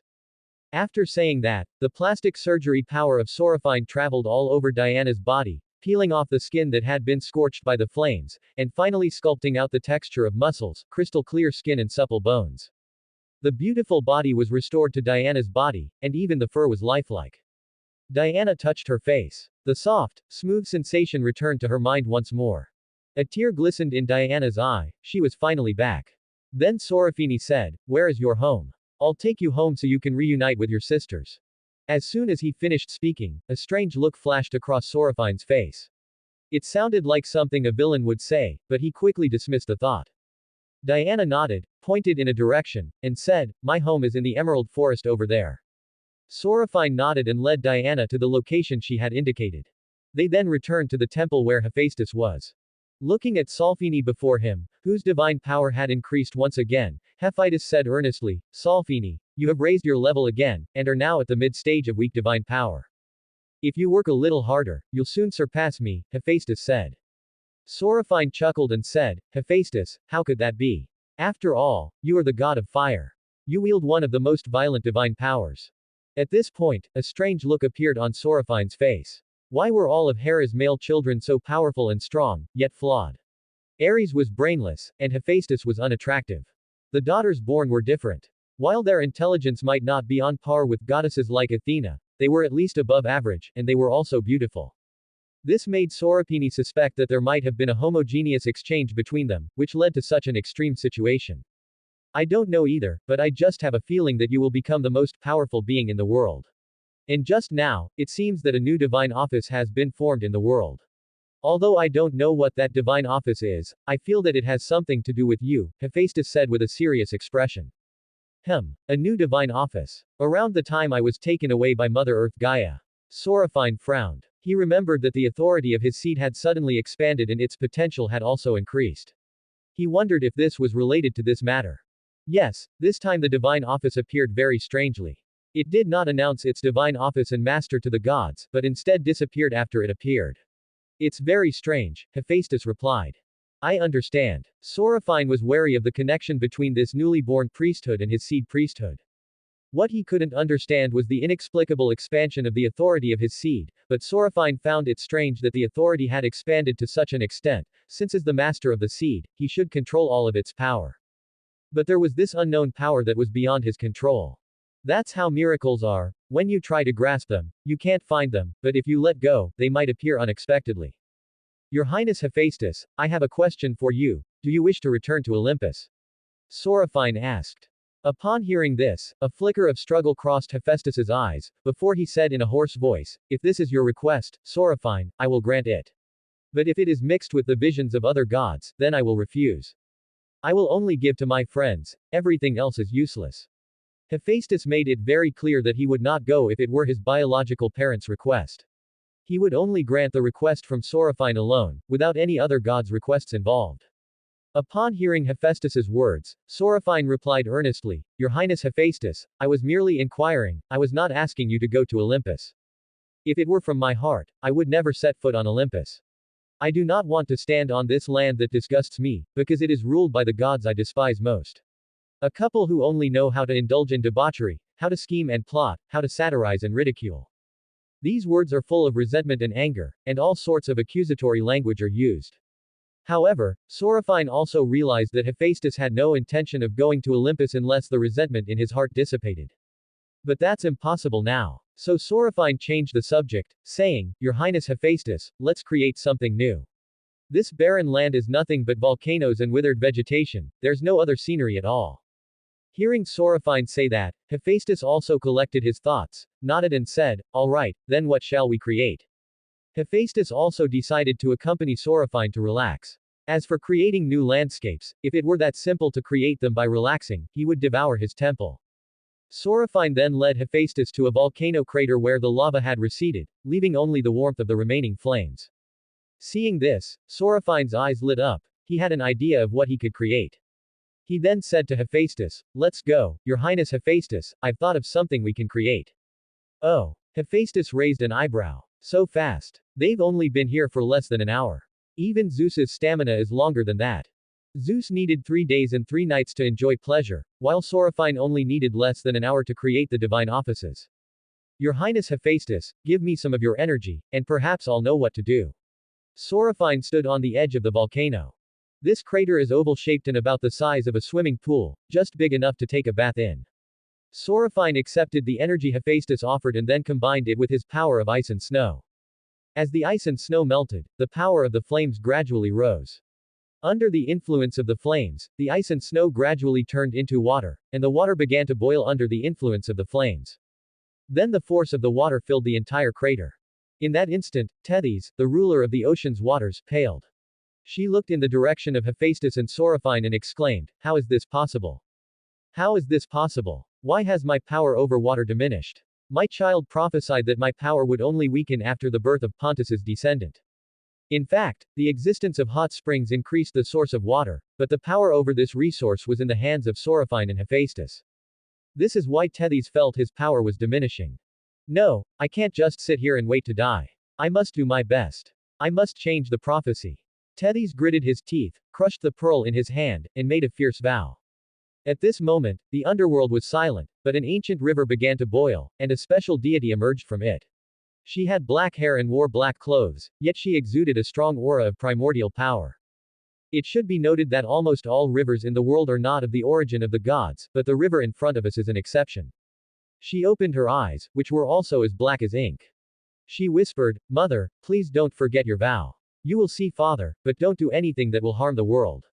After saying this, she closed her eyes and returned to the river. Hephaestus, standing next to Sorophine, froze, clearly shocked that Sorophine had created a new divine order so quickly. Sorophine turned to Hephaestus and said, "This is a combination of the power of volcanoes and ice, and it is called the hot spring." The moment Sorophine uttered the word, hot spring, the god of hot springs descended from the sky and split in two. 2/3 of the essence belonged to Sorophine, while 1/3 belonged to Hephaestus. Just then, the illusory divine authority flickered once again beside Sorophine, but it could not appear directly due to the lack of some authority. If Sorophine knew that he was already surrounded by 4 illusory divine offices that had not yet been born, he would be overjoyed, but unfortunately, he didn't know it yet. They are simply moving in the direction they want to go, and perhaps this path also brings new authority. A hint of embarrassment flashed across Hephaestus's face. He didn't believe that Sorophine could obtain a new divine office in such a short time, but Sorophine slapped him on the left cheek and then twice on the right. However, as Sorophine's friend, he hoped for more of these embarrassing moments, because it meant Sorophine could gain a lot of divine authority. A large number of clergy is one of the signs of power. Thinking about this, Hephaestus was also curious about the effects of this divine position. After all, he only had 1/3 of the source of the hot spring, while Sorophine, the creator of the hot spring, had 2/3. He should be more familiar with the hot spring. So Hephaestus asked, "Sorophine, what is the purpose of this hot spring?" Sorophine didn't know either. He just wanted to use the hot spring as a stepping stone to obtain the steam godhood, so the hot spring should not have had the source, but it did.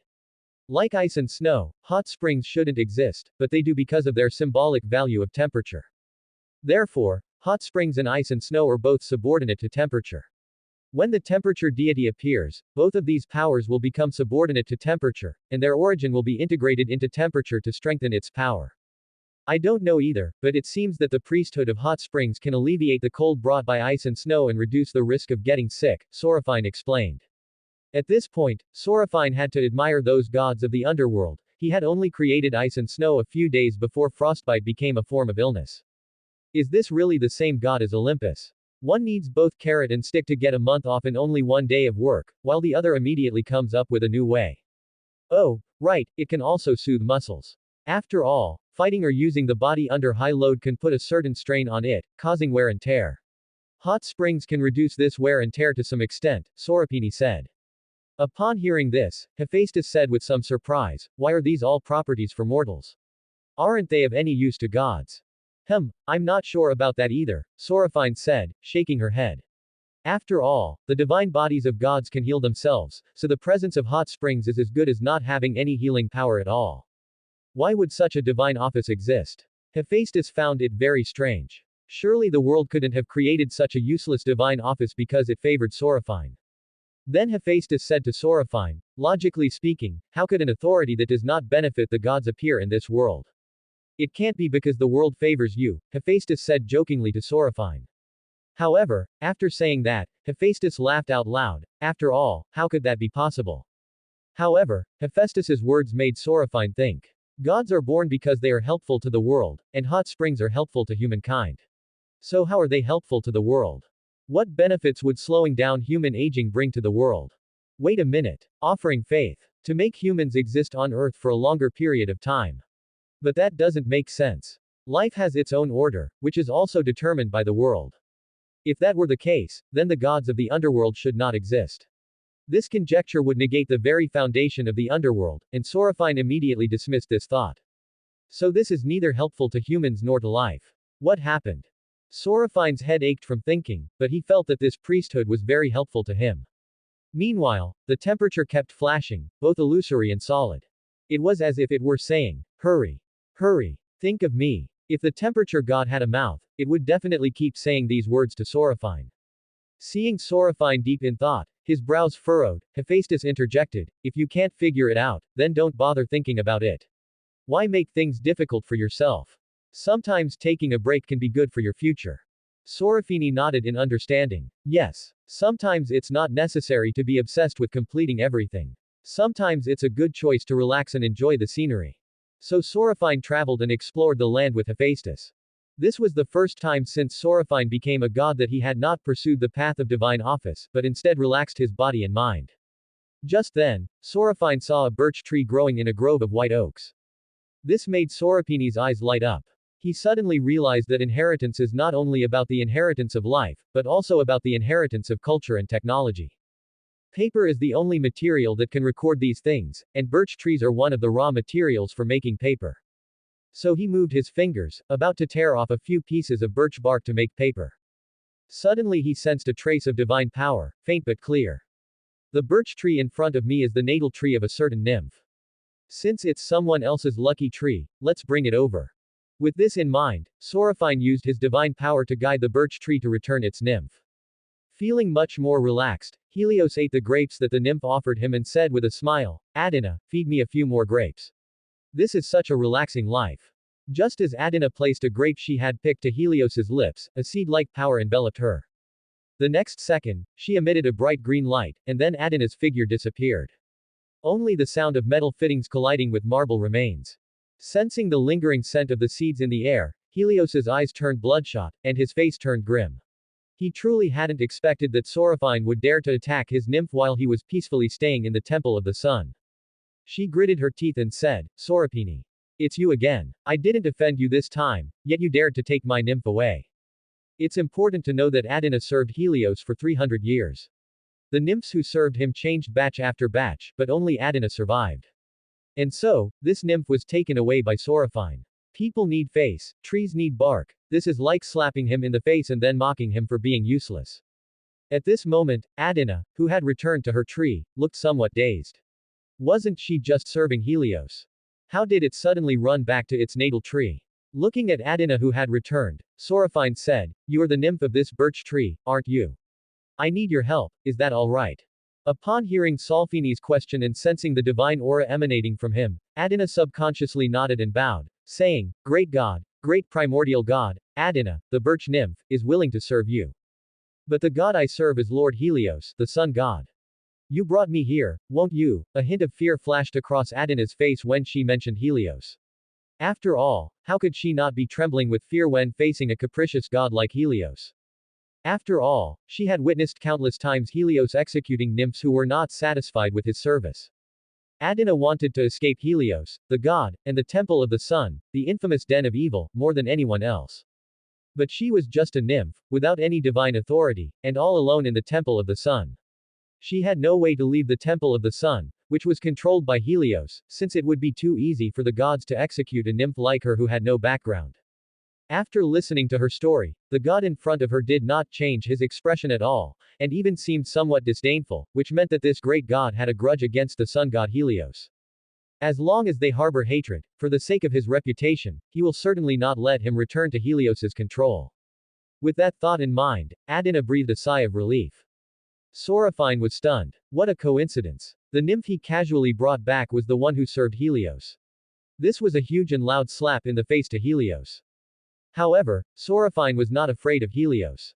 After all, their relationship had broken down and there was almost no room for repair. It was no big deal to offend him over such a small matter. However, Sorophine was not bothered, pointing out that he was working on perfecting the transmission of the priesthood, since the advent of paper helped the spread and transmission of culture. So Sorophine said to Adina, "May I borrow your bark? Of course, I will repair it for you later. If you're lucky, you might also be able to obtain a divine position and become a god." When Adina heard the word, skinning, her face turned pale. She remembered that there was a god on Olympus who loved to collect the skin of beautiful creatures. He had already collected a large number of animal skins. Could it be this god? However, she can still endure it now. After all, being with Helios would mean certain death, while being with this god would only mean being skinned alive. However, upon hearing the words, clergy, at the end, she became excited again, her face flushed with excitement. To become a god. This is something that so many nymphs would rather die than have. She would be willing to have her skin peeled off, or even have all the bones in her body broken. After becoming a god, she didn't have the flaw of having a natal tree-like nymph. The difference between a god and a nymph is just one step, and that one step requires countless nymphs to dedicate their entire lives for even a sliver of a chance to obtain it. So this is really great news for Adina. He then knelt down in submission and said obediently to Sorophine, "Great God, please come. I am willing to give everything for you, even just my skin. You can take my flesh as well." Sorophine raised an eyebrow, surprised that the nymph in front of him was so decisive. This left most of the gods on Mount Olympus speechless. Some gods scream and wail even when they bleed a little, as if they are about to die. Sorophine nodded with satisfaction. "I won't let you down." Then Sorophine flicked his finger, and a piece of bark appeared on his body. Adina felt a sharp pain, but she didn't scream. Instead, she gritted her teeth and didn't make a sound, staring intently at Sorophine in front of her. Sorophine's divine power was like bleach, turning the bark in front of him into clean white paper. Looking at this white, ceton-like thing formed from her skin, her heart began to pound. Could it be a revolution in the weaving priesthood? Will she receive the divine authority of textiles? Will all the clothes in the world have new possibilities, and could be made from birch bark? To Adina's disappointment, Sorophine did not make a single garment. Instead, he scribbled and revised on the paper, eventually creating a painting that detailed the techniques and procedures for planting wheat. It's a pity that there was no written language. If there had been, it wouldn't have been so complicated. Then, the moment the wheat cultivation techniques were written on the paper began to shimmer with golden light, shining brilliantly. The divine authority has become more cohesive, but it's just a little short of taking shape. At that very moment, the divine authority symbolizing paper descended, and just as the divine authority of hot springs and ice and snow are related to temperature, paper also appeared as an adjunct to the divine authority.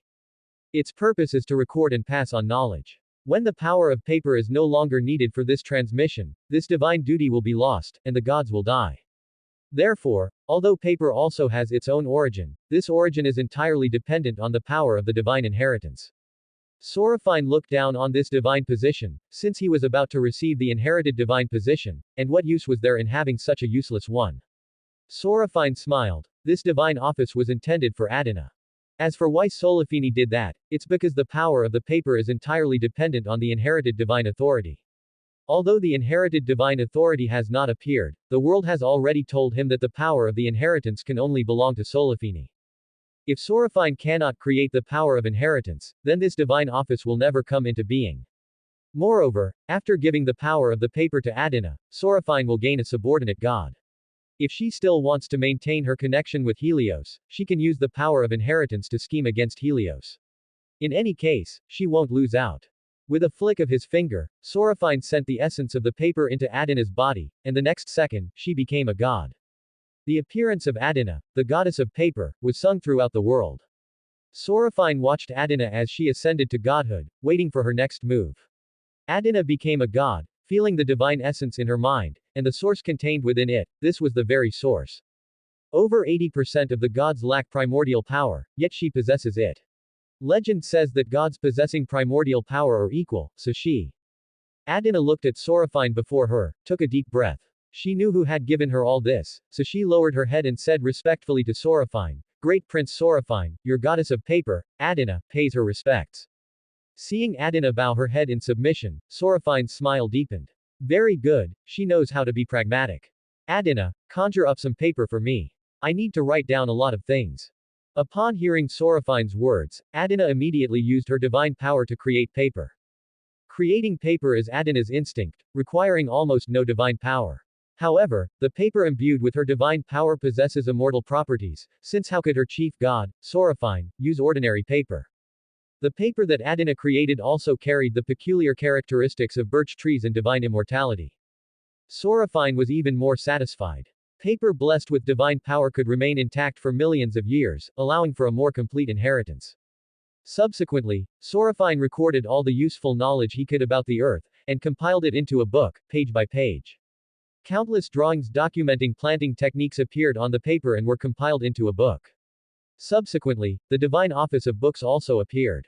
This divine office was even more thorough, existing entirely for the purpose of inheritance, and was the most thorough of the appendages of the Divine Office of Inheritance. Sorophine didn't even look at it before handing it over to Adina. After all, he could use the power of paper and books at any time, so possessing such an origin was of little use to him, and he still had to fulfill his divine duties. Why would he give himself two more clerical duties? He's not stupid. Adina felt she had received a new divine calling, books. Although her divine power remained at the initial weak mid-stage of divine power, it had made some progress.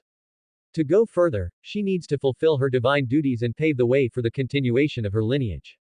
However, this was difficult for Adina, as the successor to the divine office had not yet appeared, and she was unable to do anything at all. But this still excited her greatly, because she wasn't the only nymph in this forest. Just 30 meters behind her natal tree was another sister who served the moon goddess Selene. If Sorophine had chosen her best friend, then the priesthood wouldn't have been hers, but her friend's. Thinking of this, Adina felt a sense of relief, her heart filled with excitement and joy. She finally became a god. She was no longer a nymph, she possessed eternal life, a noble identity, and a prestigious status. The nymphs, demon, and demigods who had previously humiliated her would all bow down to her and pay their respects. Those who looked down on her now respectfully addressed her as Princess Adina. Thinking of that scene, Adina's eyes filled with joy, smiles, and excitement. However, she did not forget where all of this came from. Just then, a fiery sun chariot traveled across the night sky, its brilliance mirroring the moon.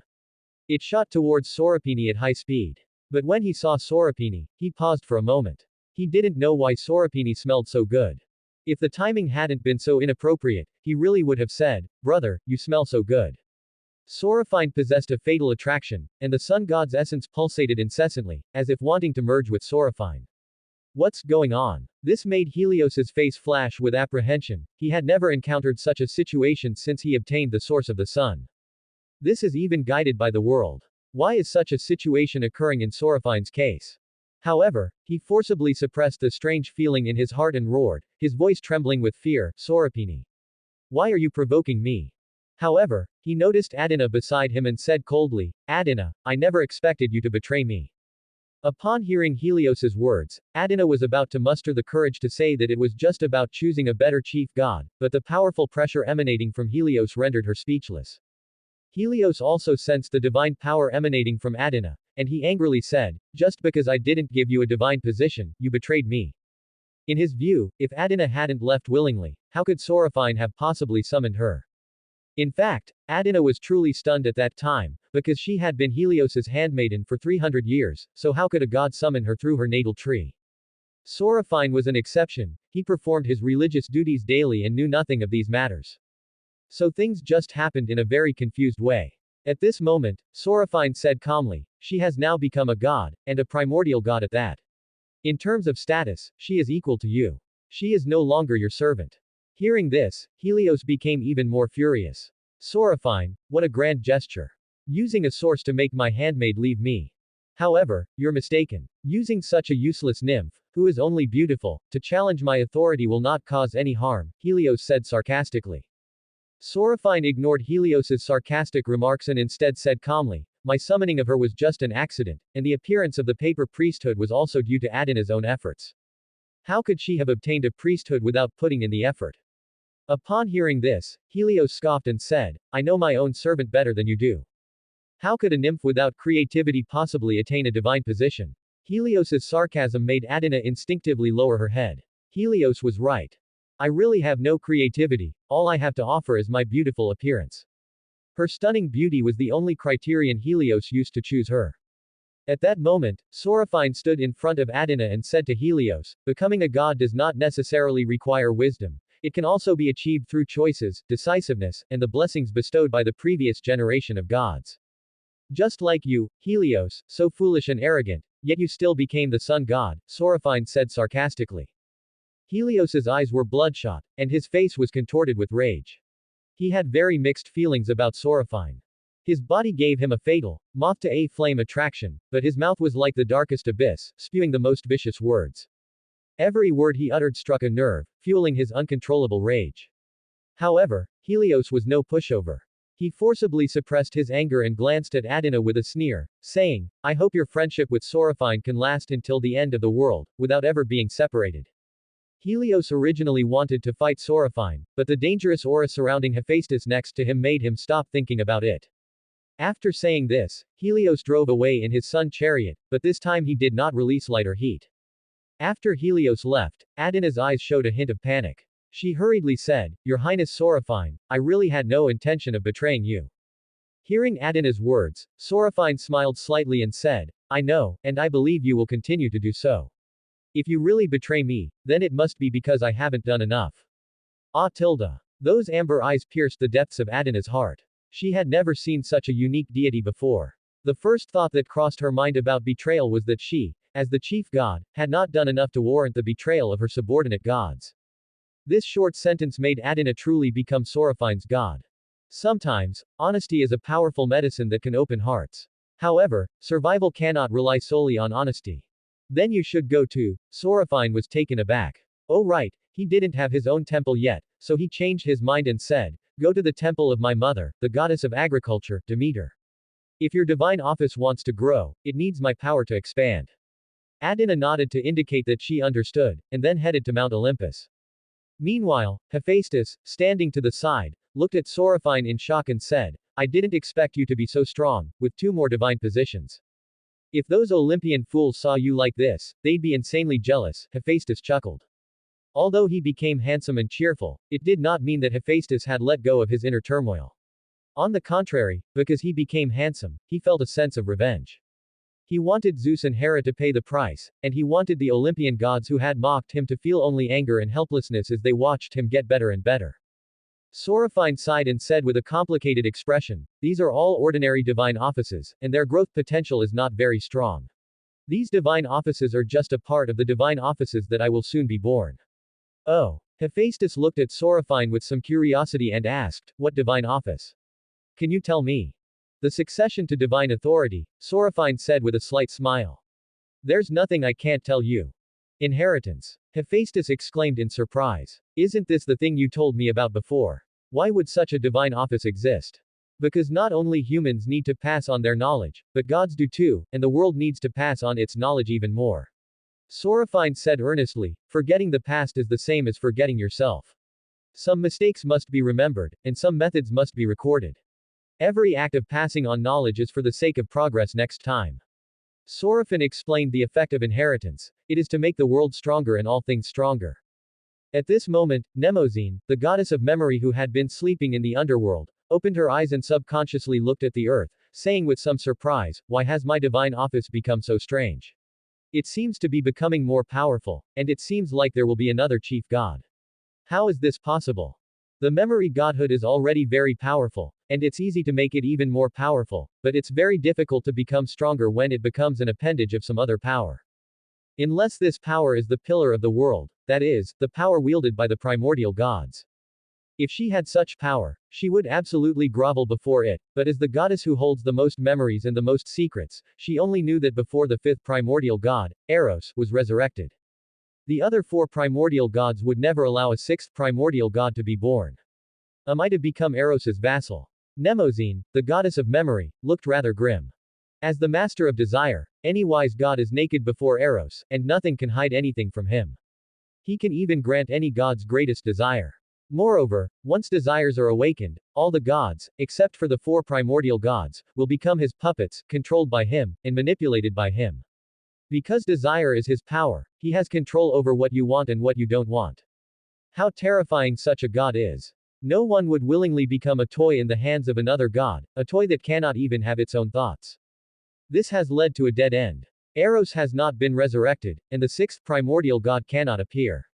Therefore, all the power in the world that reaches below the level of the primordial god is already a peak.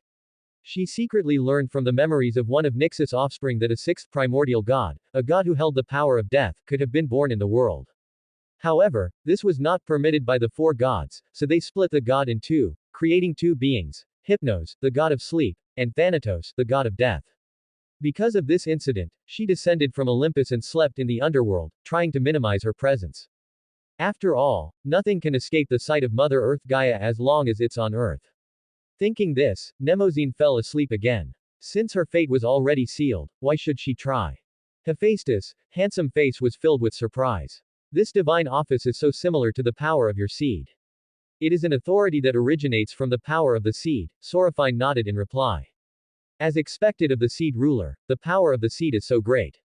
Seraphine smiled and nodded, but he was very puzzled as to why he had not yet received his divine inheritance. Logically speaking, he had completed the basic steps of the inheritance. And hasn't he been sowing seeds for plants all along? Isn't that a kind of legacy? Seraphine was very anxious, but he knew that the closer he got to the critical period of obtaining the inherited divine authority, the calmer he needed to be. Therefore, Seraphine decided to calm himself down. After all, if his lack of composure made his path to inheriting divine authority even more distant, it would be a classic case of the harder he tried, the poorer he became. Suddenly, a misty fog appeared in the distance, carrying a peculiar feeling. The figures in the hazy fog were quite graceful, but through divine power, one could only sense that there were a few trees. Seraphine conjured paper. As Adana's chief god, he naturally possessed this ability, which is why he entrusted this divine office to Adana. Because Adana had everything he had, and if Adana didn't have something, he still had it. Seraphine took out a pen and sketched the beautiful scenery in front of him. It was unclear whether this was due to his training or an innate instinct. Seraphine's paintings do not match the real objects, yet they inexplicably resemble them and possess a special, hazy quality, as if they exist in a dream. At this moment, Apollo, who was spreading art on the earth, was startled, and Hypnos, the sleeping god of sleep, also opened his eyes. They both felt that their divine duties had grown a little. Hypnos and Apollo had strange expressions on their faces, and even said the same thing. When did dreams art become associated with art dreams? At this time, the divine authority of ink painting fell into Seraphine's body, becoming part of his unique artistic divine authority, and a phantom of a new artistic divine authority appeared. At this moment, the inherited divine authority was also pulsating continuously, becoming more solid. This even made Seraphine feel the power of inheritance. Seraphine's eyes lit up. It was an unexpected stroke of luck. He had just casually painted a picture to take a break, but it had brought the emergence of the divine succession to a new level. That's right, he's been focusing on passing down the tangible things, but he's forgotten about culture and art, which are the core of what's being passed down. Seraphine slapped his forehead, realizing he had completely forgotten something so important. However, the divine authority over culture and art is different from that of other divine authorities. While the authority over art is in the hands of Apollo, the various branches of art are not under Apollo's jurisdiction. The clergy in the arts are somewhat like the feudal system of the Zhou dynasty in Seraphine's previous life. Although nominally ruling, each person controlled a territory. After all, everyone has a different concept of art. Cultural clergy have not yet emerged, since writing, the most important carrier of culture, has not yet appeared. If written language existed, then the 9 muses would not be mere deities with insignificant divine power. None of the 9 of them possessed the divine power of Seraphine. These 9 beings have existed for millions of years and are the offspring of Zeus. However, because their culture never truly took shape, their power remained so weak. If their culture had flourished, these 9 goddesses might have even had a slight chance of becoming gods of moderate power. Seraphine felt a bit of a toothache. How could the inherited divine office include so many things? Now there's even a whole new category. It's important to understand that cultural priesthood already encompasses a great deal, and the transmission of priesthood even includes the power of culture. This ignited a competitive spirit in Seraphine. He was determined to obtain the inherited divine office, no matter how troublesome it might be. Just then, a face appeared, its features like a blend of gold and the first snow, its contours like the ridge of a mountain peak, sharp and symmetrical. As he walked, even the light seemed to drape him in a garment, and his long, curly hair shone with a special golden light, each strand falling over his shoulders like a piece of dust cut off. His brow bones were high and prominent, and his eyes were so striking that one dared not look at them for long. His eyes shone with the brilliance of the sun and a hint of its dark light. When he lowered his eyes, the world seemed to fall into darkness, and when he raised his eyes, everything began to revive. He was clad in a crimson gold robe, his bare forearms taut like bowstrings. A faint blush lingered on the side of his neck, as if he had been injured by some deity. His fingers were long and slender, with distinct knuckles. Standing there, he was both a healing dawn and an unbearable blazing sun. Sorapini narrowed his eyes slightly. Where did this show-off come from? How come he's so bright? Indeed, Apollo's outfit was far too flashy and dazzling in Soraphine's eyes, even normal gods wouldn't dress like that. Sorafine could also be as dazzling as Apollo, but to conserve his divine power, he never shone so brightly, and apart from a serpent that accompanied him, he wore no other adornments. This snake has no intelligence, it is simply an ornament and one of the symbols of the laws of reproduction. The same snake also appears on Gaia, the Earth Mother, only it is larger and older. Oh, dear seed, fruit, gratitude, sculpture, cosmetic surgery, friendship, mushroom, spore, ice and snow, hot spring god, Sorafine, hello. Apollo bowed gracefully to Sorafine and said gently. Upon hearing this, Sorapini's expression remained unchanged, but his heart twitched slightly. Sure enough, even his way of speaking had an artistic flair. Normally, a god would only mention a few things to show they know you well. But Apollo went and mentioned them all. What was he doing? To an uninformed god, it would seem like Sorafine was showing off his many divine offices. Hephaestus, standing nearby, watched Apollo with a wary expression, inwardly feeling disdain for this son who had submitted to Zeus. Greetings, Your Highness Apollo. What a coincidence to see you here on this vast land. Sorafine sensed that Apollo's divine power had reached the level of a mid-level god, in no way inferior to Hephaestus, and perhaps even stronger. Sorafine, I have come here specifically to find you. When you painted your first painting called ink painting, what were you thinking? Why did you combine art with dreams? Apollo asked curiously. The path of painting under art opened up a new direction, ink painting, which truly surprised Apollo. Sorafine created the priesthood of sculpture in the past, and now the power of ink painting has emerged. This is truly a promising seed for the god of art. Such a deity is truly his chosen god. Sorafine looked at Apollo and said, Your Highness Apollo, is there anything I can help you with? Sorafine didn't want to get involved with Apollo in front of him. He hadn't yet obtained the divine authority. Only when he obtained this authority could he say that he had no worries in this world. Apollo's aura was too strange. He had the aura of Gaia, the Earth Mother, and it was very similar to the special power that had inexplicably merged into his seed before. Despite the similarity of the power, Sorafine felt both a strong aversion to and a deep affinity for it. It's like a pair of estranged twins, wanting to sever ties but unable to let go, wanting to reconcile but facing too many barriers. This strange feeling made Sorafine extremely wary of Apollo. Apollo coughed and said, Sorafine, you are truly a match made in heaven with me. The power of your seed needs light, and I happen to be the god of light, so I can provide you with light. Your art can provide me with inspiration and bring new possibilities. Before Apollo could speak, Sorafine hadn't yet spoken, but Hephaestus was already furious. Like a prickly kitten, he grabbed Sorafine and dragged her backward, shouting, What do you mean, Apollo? Zeus's lackey. Sorafine will never become your subordinate god. Upon hearing the name Zeus, Apollo's smile froze for a moment, then he said with a smile, I was just thinking of making Sorafine my subordinate god. After all, it was quite amusing to see Sorafine in opposition to Helios, the sun god, in the pantheon. But now I've changed my mind, because Sorapini may have potential that is no less than mine in the future, so I hope to make friends with Sorapini. Your Highness Hephaestus, as one of the masters of friendship, you should agree, you should be willing to grant me and Sorafine friendship. Apollo said, looking at Hephaestus before him. Upon hearing this, Hephaestus blushed. For the first time, a rosy blush appeared on his fair face, like a ripe peach, and a few sparks flew from his hair. Friendship is a private matter, stemming from the affection between two gods and the familiarity that comes from long-term interaction. It's insincere of you to want to be friends on the first meeting. Hephaestus retorted critically. For some reason, Hephaestus didn't want Sorafine to befriend a god like Apollo. But we haven't even begun to get to know each other, and you, Lord Hephaestus, have already blocked us. Doesn't that contradict the characteristics of friendship you mentioned? Apollo raised an eyebrow. He hadn't expected Sorophine, the god of seeds, to be so capable, having forged such a deep friendship with Hephaestus. So it seems that all Solophine lacks is time. Because I once swore an oath to protect the seed with the strongest shell, so that it could take root and sprout, and Apollo, you are the injury that is isolated by the shell. Hephaestus said indignantly. Apollo was puzzled. Had he ever offended Hephaestus, the god of fire? He remembered that this was the first time he had met Hephaestus. Could it be because of the golden bow and silver arrows he carries? These are the artifacts that Apollo asked Zeus to forge at the request of the Cyclops. There are 3 of them, and all 3 are known for their unerring accuracy. Besides the one in his hand, one of them is in Al's possession, and another is in his temple. The god of blacksmithing is one of Hephaestus's important divine roles, so is it the artifacts he brought that made Hephaestus somewhat dissatisfied. Apollo remained calm and thoughtful, smiling as he addressed Hephaestus. Why would you think I have harmed Prince Sorophine? After all, we share the same father, the same.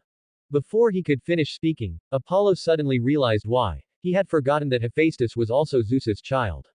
So he loathed Zeus and extended that loathing to him.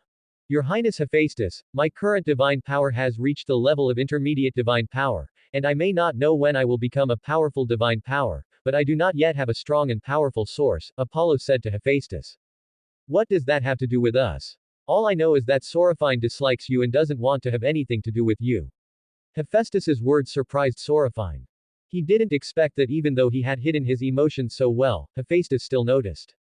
However, his aversion to Apollo stemmed from the strange divine power emanating from him. Furthermore, he didn't want to get involved in all the mess Apollo had to make, which is why he didn't want to be associated with Apollo. He had no problem with Apollo himself. Oh, you really think you understand Sorophine? Apollo's smile remained unchanged. In his view, Hephaestus was just being stubborn. You're not me, so why do you think I don't know what Sorophine is thinking? Hephaestus scoffed and retorted. At this moment, Sorophine stepped in to smooth things over, saying, Your Highness Apollo, I'm sorry, I have indeed been quite busy these past few years.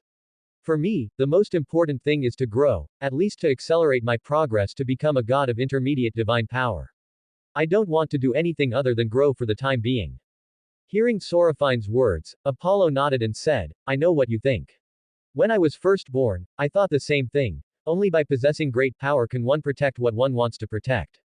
Yes, without strong military power, how can we protect ourselves and climb to the highest point in the world? And I want to be able to lend a helping hand when I see things in need of compassion, and help those lives through difficult times, Sorophine said with a complicated expression. This statement surprised Apollo. He had thought that Sorophine was trying to protect him, which was why he was fighting so desperately. It seemed that this was not the case. We are all the best of the best, emerging from fierce competition among billions of people. We are born divine, and our efforts will be rewarded. The world will bestow countless honors upon us, as long as we strive. Sorophine opened his arms, as if embracing something. But there are many nymphs, deities, humans, animals, and plants in the world who will not be rewarded even if they put in the effort. They serve the gods and dedicate their lives to them, but many of them receive nothing in return, and some don't even have the right to try. Sorophine said with a complicated look in her eyes. A seed that falls into the sun is destined to die, Sorophine said. They're like farmers on the land. They've worked hard tending to their crops for so many years. They've worked hard enough, haven't they? Sorophine said with a complicated expression. Apollo, however, was somewhat unconcerned, because his followers were always refined and filled with a beautiful atmosphere, even shepherds would play a beautiful tune. He had never seen a farmer planting wheat under the scorching sun. What's wrong with farmers? Apollo said dismissively. They are your mother's followers, aren't they? They have brought much faith to Princess Demeter. But the crops they grow through their hard work only yield 1/10, or even less. If it weren't for my mother's ever-growing power, these farmers might have starved to death. Don't you find that ironic, Your Highness Apollo? Sorophine's eyes held a hint of pity. They tried their best, they used all their strength to grow a lot of food, but they were still emaciated and looked like beggars on the street, Sorophine added. That's because they haven't worked hard enough.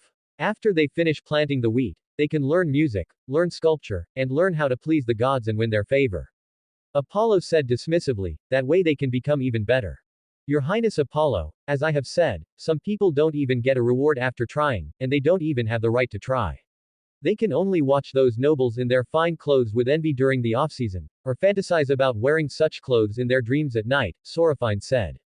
Why do you speak for these lowly lives, so lowly they're reduced to rotten mud? Why not extend this pity to the demons and nymphs? If the world's essence were sufficient, these demons and nymphs would also be among us. Our pity should be for these poor children, not for our creations, Apollo said earnestly. Apollo understood Sorafine's meaning. He wanted to bring about change to all things in the world, so that they could all have a chance to grow, however small.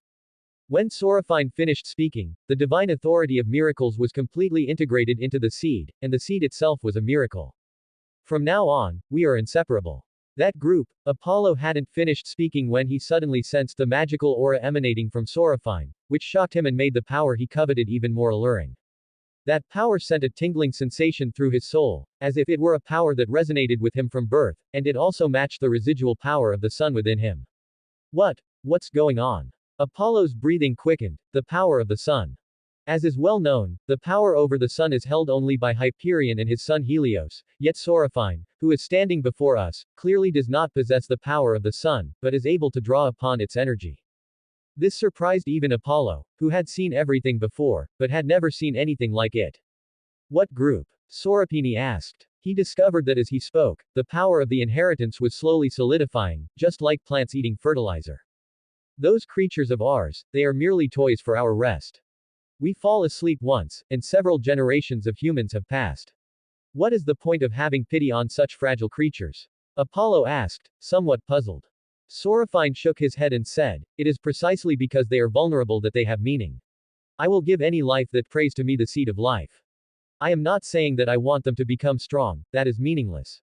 I just want to give them the opportunity to strive to become strong, or to give them the opportunity to continue the next generation. What's the point? Hephaestus asked. We can create countless humans, countless animals, and countless plants, ready to replace them at any time. Aside from making your divine duties more cumbersome, it seems to change nothing.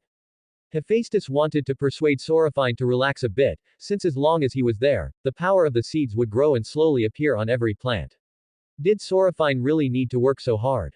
Although you might gain some divine power, you can get that power by sleeping for tens of thousands of years, so why rush? No, their friends will care. Sorafine's amber eyes fell on Hephaestus as she asked, what would you do if I were to die one day? No, you will not die. You are a primal god, and a primal god who wields so much power. Hephaestus said earnestly to Sorafine. I'm saying if, really, that day will come, Sorapini said with a smile. Hephaestus understood that Sorafine wanted to leave a memorial for his deceased friends so that they would not succumb to despair. What would happen if Sorafine died? Hephaestus himself didn't know, but he would do everything in his power to resurrect Sorafine. If that day ever truly comes. Hephaestus's fiery eyes blazed with intense light, then I will fight with all my might to slay the god of death. I will resurrect you. You will never die again, even if it means certain annihilation. Hephaestus did not utter the two words, but Sorafine understood what Hephaestus meant and said, that's exactly what I want to do. I want to leave a trace for all things, to pass on their stories, for each god is the protagonist of his own story. Apollo looked at Sorafine with some shock, at that gentle face. He had never seen such a god before. In Olympus, most of the gods were either treacherous or slumbering. There has never been a god like Sorafine. Such a god seems not to exist in this world. No god can compare to Sorafine in this matter. If Sorafine knew what Apollo was thinking, he would surely smile, for there were many, many people like him in his past lives. Sorafine, no, Li Yan's father, was such a person. Li Yan's father was an ordinary college graduate who went to the mountains after graduation to bring knowledge and laughter to the children there. There are hundreds or even thousands of people like Li Yan's father. Li Yan was influenced by his father, which is why he retains such a pure purpose. Their actions and spirit have shaped Sorafini into what it is today, which is why Sorafini is out of step with the world. Sorafine, Apollo was momentarily speechless, unsure of what to say, but at that moment, one of the illusory divine roles on Sorafine finally materialized. Mercy. The moment this divine office appeared, the world changed dramatically, and countless forces of mercy and compassion enveloped the world. Then, 7 illusory deities surrounded Sorafine. These 7 powers have always existed in the world, but unfortunately, since the birth of the Earth Mother Gaia, no god in this world has ever been able to inherit these 7 powers. The fruits of the plants began to taste sweet because of compassion, and all the sleeping gods were stirred by this grand drama. This includes Oceanus, who fell into a deep sleep due to his injuries. Compassion. The goddess of fate's eyes held a complex expression. It's similar to Eros's power, yet not entirely the same. At this moment, in the temple of the Earth Mother Gaia, Gaia held a pure white feather, which exuded an extremely intense source of eroticism. Her voice was choked with emotion and hesitation, compassion. Why does such a divine office exist? Can't even the world tolerate your resurrection? Before you've even been resurrected, such a deity has been born to check your authority. Mother Earth Gaia gently stroked the feather in her hand, as if her closest person were still by her side. Sister, you are so strong, you are so vast. Sister, you are so beautiful, everything is adorned by you. Sister, live on. His voice transformed into a stream of light, merging into the world and residing in the hearts of every deity. A pure white feather drifted down and landed in the hand of Mother Earth, Gaia. Why must every god in the world have a corresponding god to counterbalance the power they wield? In a hall filled with endless light, a god dressed in pure white robes, with white hair and even flawless white pupils, seemed to be asking himself, or perhaps asking the world. If that weren't the case, why would my child's original Grim Reaper split into two weak gods? After he finished speaking, he closed his eyes again, the shackles from the world pressing him down and forcing him into a deep sleep. This god was none other than Erebus, the Lord of Darkness, who wielded endless and profound darkness, yet his temple was unexpectedly filled with light. I hope Nyx can resurrect our child. Having said this, his white eyes turned pitch black, plunging even the pristine temple into endless darkness. Finally, he closed his eyes. Clearly, Erebus did not acknowledge Hypnos, the god of sleep, and Thanatos, the god of death, as his children. These two were merely monstrous offspring that grew from the corpses of his children. Compassion. Soraphine's lips curled into a smile, his eyes filled with complex emotions. This was supposed to be compassion. He considers it compassion to give a little scrap to those tiny lives on his path to the highest point. If one day someone tells him that destroying these lives will make him God, he will do it without hesitation, and that can be considered mercy. As the power of compassion flowed into Soraphine's body, his level rapidly increased. Early stage of weak divine power, middle stage of weak divine power, late stage of weak divine power, peak stage of weak divine power. He was just a hair's breadth away from becoming a god of intermediate divine power. Unfortunately, Solafini did not complete the trial to become a mid-level god and was stuck at that point. At this moment, Apollo's mouth dropped open in disbelief. Soraphine's level increase was simply too fast.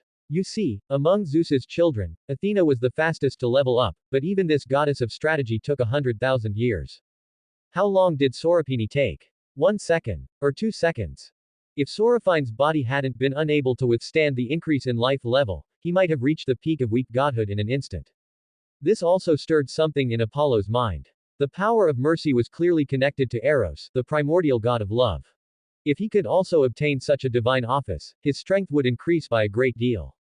Your Highness Soraphine, Apollo's eyes burned with passion, not only because of Soraphine's fatal attraction, but also because of Soraphine's heart. Because this heart can bring such great benefits, if he knew how to form a similar heart, he would definitely be able to overthrow Zeus. Perhaps the moment Apollo thought this way, the power of virtue left him. Virtue only appears unexpectedly, and disappears with desire. Just as the atmosphere became deathly silent, Hephaestus said, I knew I had not misplaced my faith in the gods, Soraphine, my best friend. The world acknowledges your heart. Pure and flawless, Soraphine, the ruler of the first seed. Truly an extraordinary ruler. If you were to become the king of the gods of Olympus, how much joy you would bring to this world. Hephaestus praised incessantly. Soraphine was a little embarrassed by Hephaestus's praise. He looked at Hephaestus and said, Your Highness Hephaestus, when you were with me before, you also had this thought, and you were already putting it into practice, but your soul was not aware of it. After all, when Hephaestus accompanied him in performing his divine duties, he would also bring a little light to travelers who were lost in the forest, and provide flames for those who wanted to cook, burning away the withered branches and leaves that hindered the growth of seeds and seedlings. Everything he does contributes to the world's legacy. No, if it weren't for you, I wouldn't be like this at all. I would still be staying in the dark temple, hating flowers and loving the withered grass. So as your friend, I will always protect you. Fire and metal will always be the protective shell of the seed. Hephaestus said earnestly. Seeing Hephaestus and Soraphine deep in thought, Apollo's eyes flashed with envy. Aside from his sister Artemis, he had no one he could truly trust. Artemis was Apollo's affectionate name for the hunting goddess Artemis. He sometimes felt that friendship was a rare thing, love could be blinded by the power of desire, and family ties were drawn together by blood. Friendship has nothing but two hearts drawn together, but true sincerity is something that can only be encountered by chance and cannot be sought after. That's the end of part 3. Part 4 is coming soon. Thanks for watching. Please subscribe and support our channel for more stories.